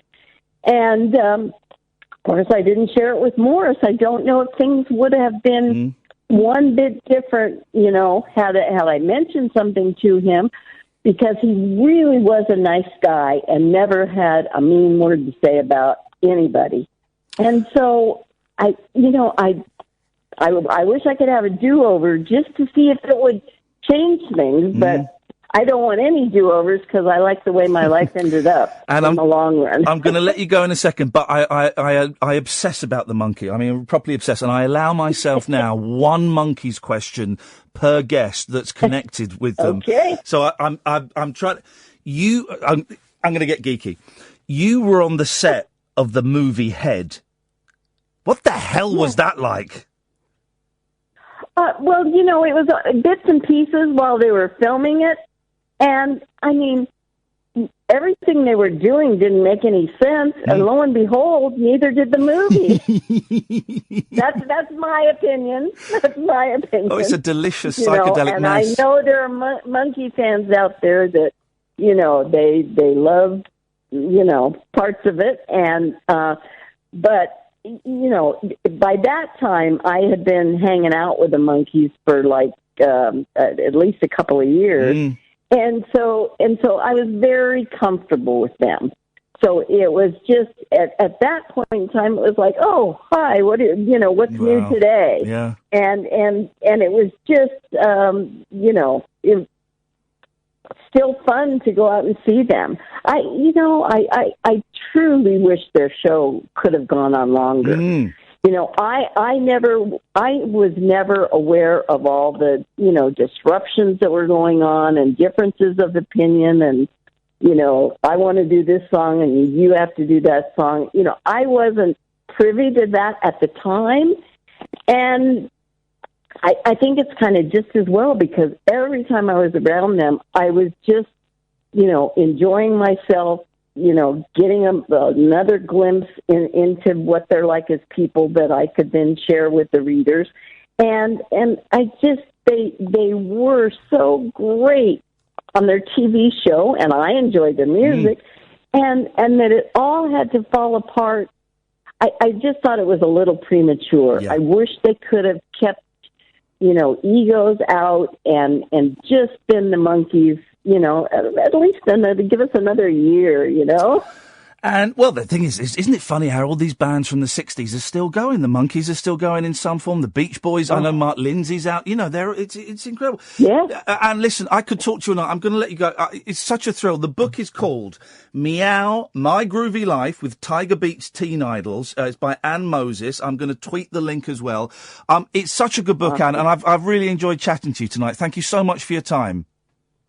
Well, it's been my pleasure, and let's do it again. Oh, mate, listen. And you can go on. You can ask a second monkey question. We're getting you back on, Anne, because I know we've barely touched the surface of those stories. Thank you so much. Take care. My pleasure. Take care to yourself. Bye-bye. What a lovely lady. Isn't that absolutely brilliant? Anne Moses, Meow, My Groovy Life with Tiger Beat's Teen Idols. It's such a good read. It is such a good read.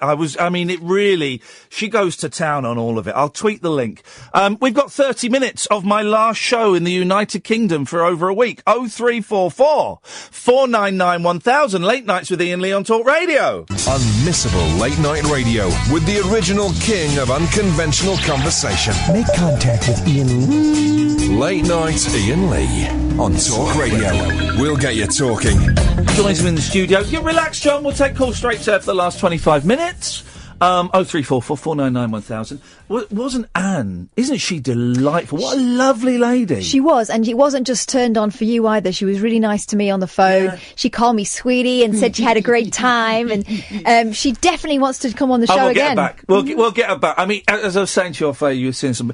Even if her only story was, I was at the Elvis 68 comebacks. Even though that was the only story she had, she told it beautifully. And honestly, a couple of times with guests, there was the one guest I'm thinking of particularly, I won't say it, but we kind of in the interview did pretty much all the stories in the book. We've hardly done any of the stories in Anne's book. You know, we hardly touch the surface of what goes on in that book. It's brilliant. Really interested as well that woman's perspective on being in a man's world and having people talk about you like that. Here's the thing. She was a kid, wasn't she? This is the thing in the book. Her first husband was really resentful that she was earning a load of money. I mean, she was earning a lot of money. Mm-hmm. And he wanted to work in a store, I think, in like a sporting goods store or something.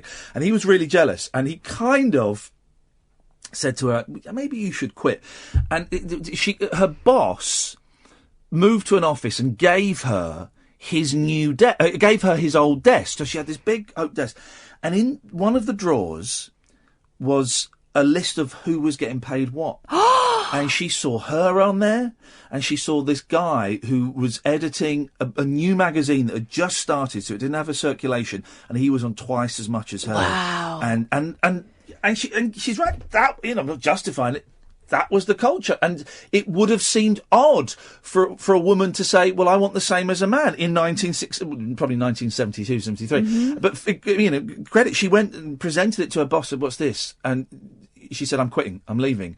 And he offered to double her salary, but she had already made her mind up. So but she was getting pressure anyway. She was getting pressure, and she said that she panicked, and she was worried that it would be perceived as weakness if she decided to stay. So she quit. And you know, went off and got divorced eventually and married again and blah, blah, blah, blah.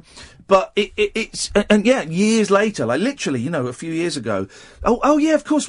You know those guys, they all used to call you the star effer, and it broke her heart because she wasn't. And this is the thing in the book. She was really chaste, you know, apart from Maurice Gibb, she was, and I think maybe one other, and she interviewed all of the pop stars, and she was a beautiful young woman. Well, that's the thing, isn't it? They had to justify it to themselves. And all of those pop stars would have hit on her. Yeah. You know, all of them would have hit on her, and she didn't. You know, she turned them all down. So to have that reputation and to find out 40 years, 50 years later, that's what the men in the office, and probably some of the women as well, that's what they were saying about you when you left the office. God, that's incredible. That's so nasty. It's incredible. And she writes about it with such humility. And the other thing is, she's so nice. I mean, you could understand her being bitter about just that element of things, but she's not at all, is she? So, honestly, it's a brilliant book. I've tweeted the link. Anne Moses, I thoroughly recommend it. It was a real, is it going to be light and frothy? And it's not at all. It's brilliant. Absolutely brilliant. We've got a phone call. Let's go to line one. Line one, you're on the wireless. Hello, Ian. Hello, line one. Hello. You blocked me on Twitter and I don't know why. But I was listening to The Rabbit Hole, and another guy said you blocked him and he didn't know why. Well, someone tweeted me today, why did you ignore me? Why did you ignore my tweet? And I wanted to reply, is it because you were really needy? And I'd looked and I posted a picture of a motorbike shop, scooter shop, and I said, why is this shop famous? And some people went, is it Quadrophenia? And some people went, is it the first place to sell Piaggios? And someone said, is it the shop from Paddington Green? And it was. And some of them I liked, some of them I retweeted, some of them didn't do anything. But it was answered in a tweet like 2 minutes later anyway, wasn't it? And so, and this guy had tweeted, and I looked, and he tweeted me, and I hadn't retweeted it or liked it. So what? What's your Twitter name?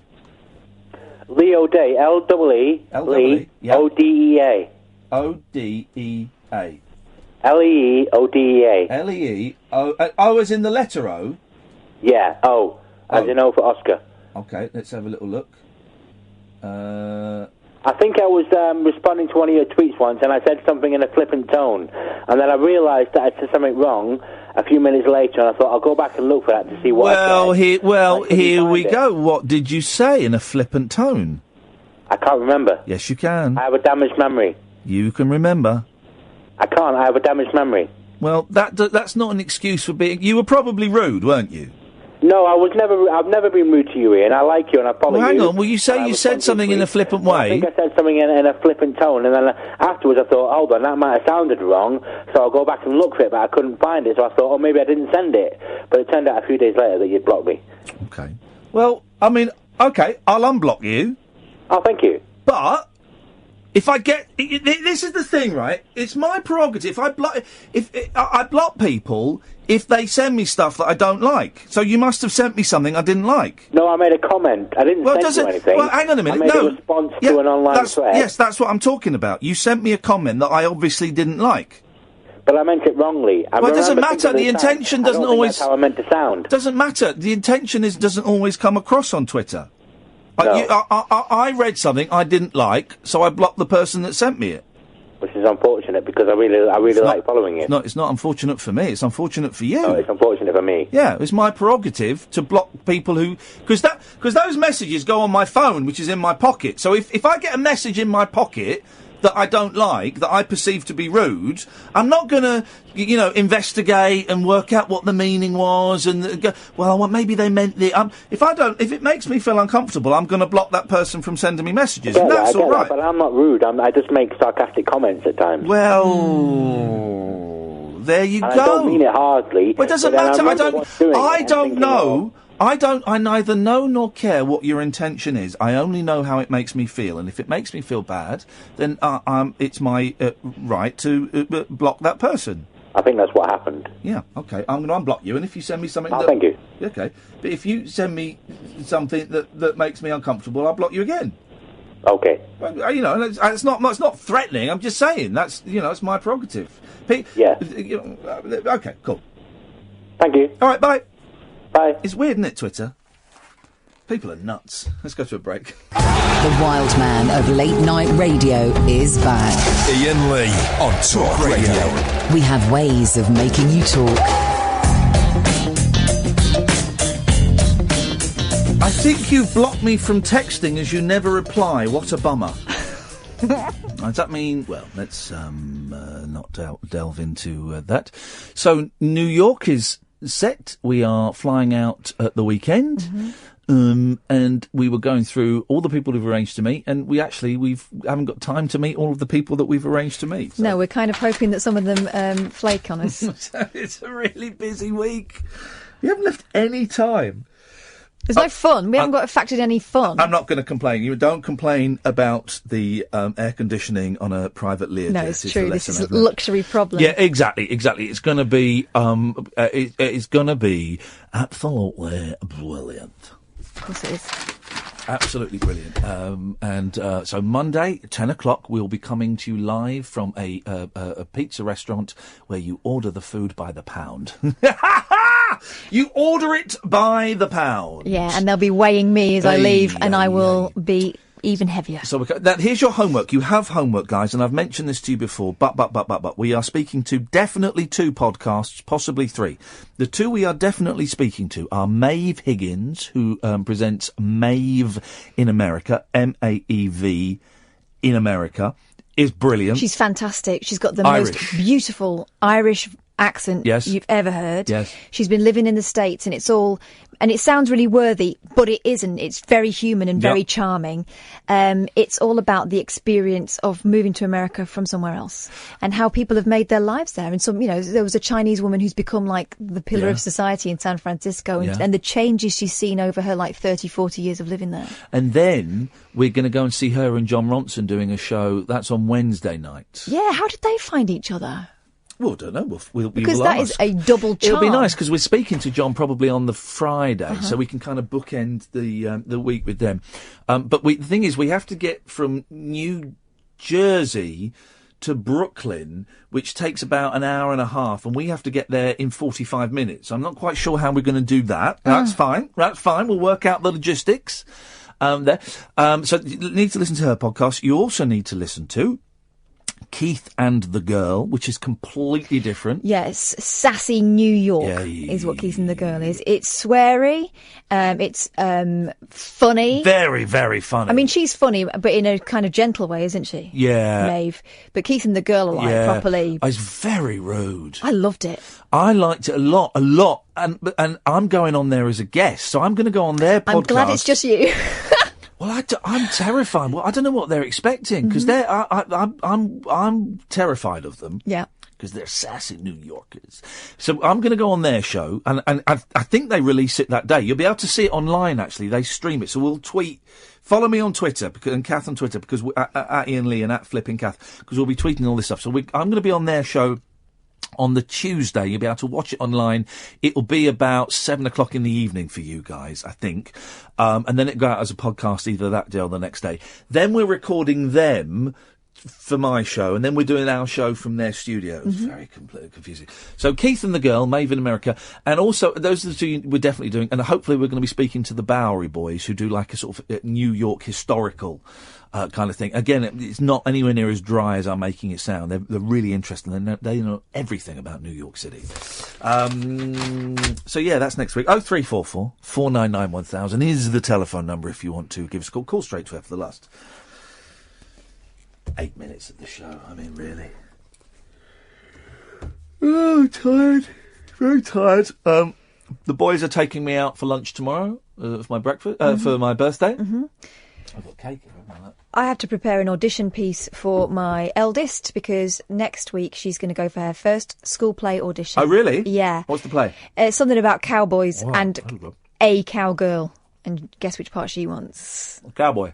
No, she wants to be the cowgirl. Uh-oh. And it's a singing part, which is amazing. You know how shy she is. She wants to put herself up for that, yeah. Wow, yeah. But she's brilliant at accents, right? And I've said to her, the secret to auditioning for that part is to sing it like a cowgirl. So she needs to practice her, Texas voice.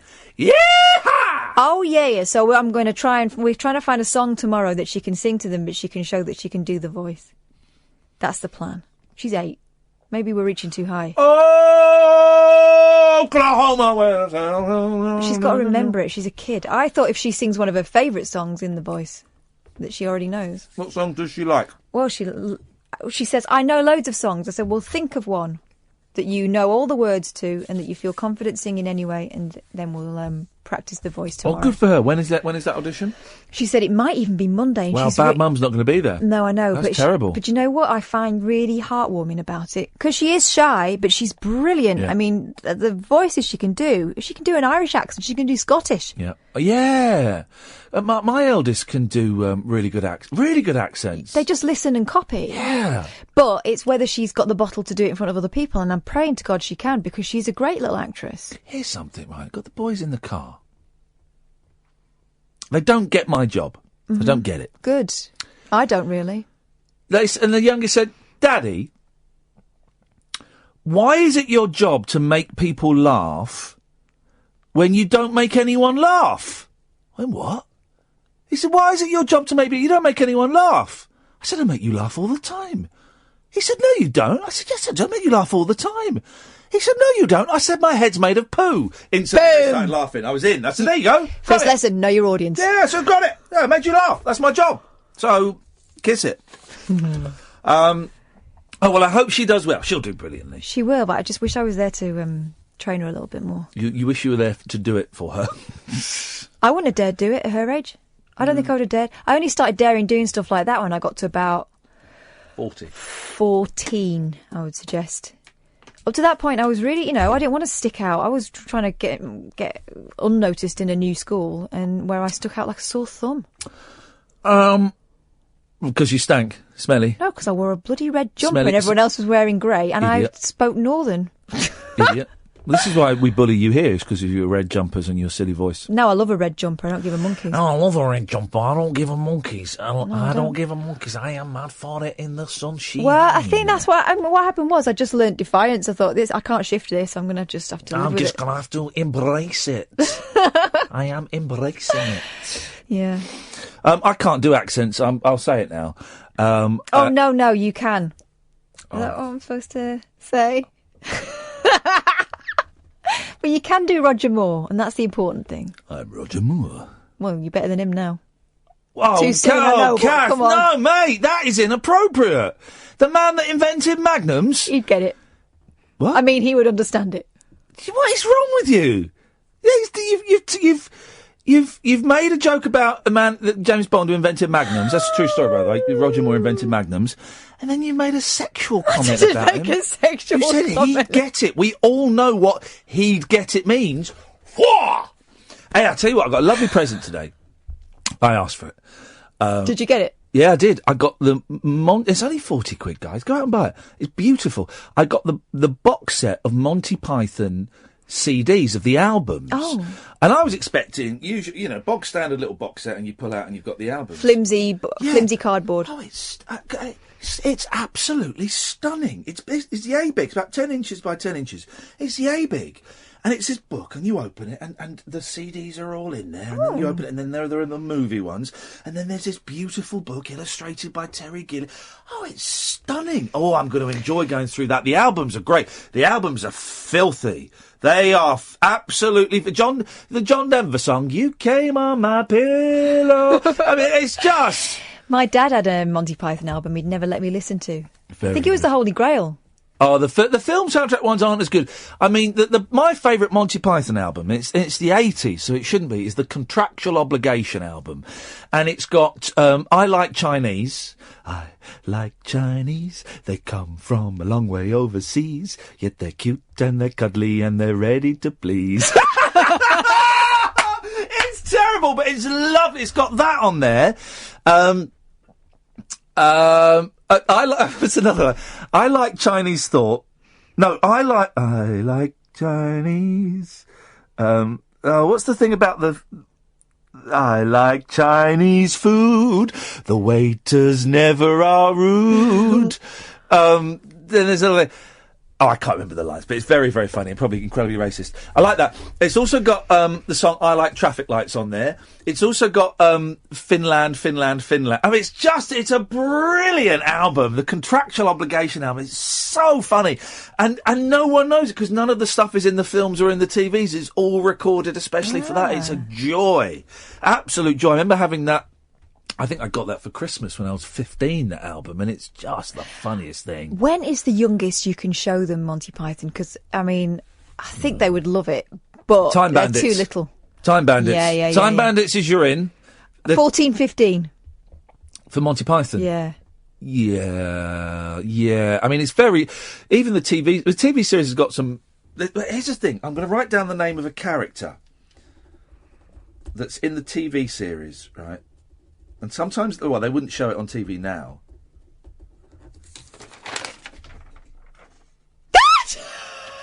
You're kidding me! That's the name of her. It's a woman played, I think, by John Cleese.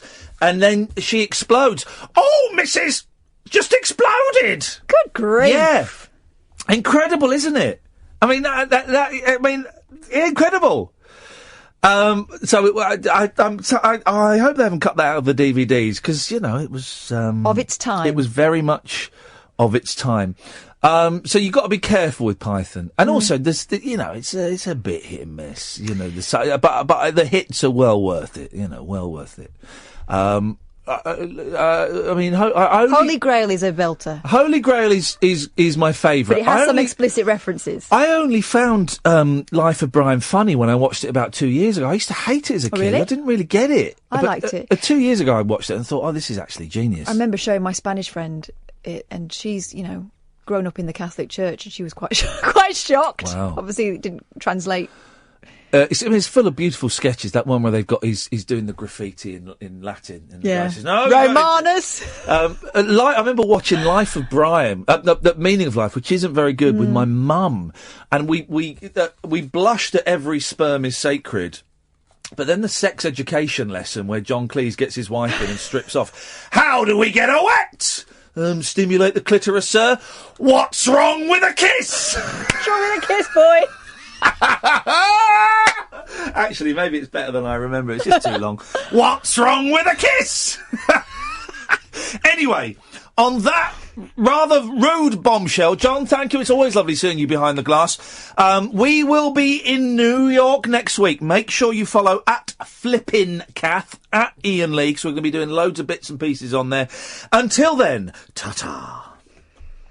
Across the UK, online and on DAB. A radio star is born. You're going to love Talk Radio.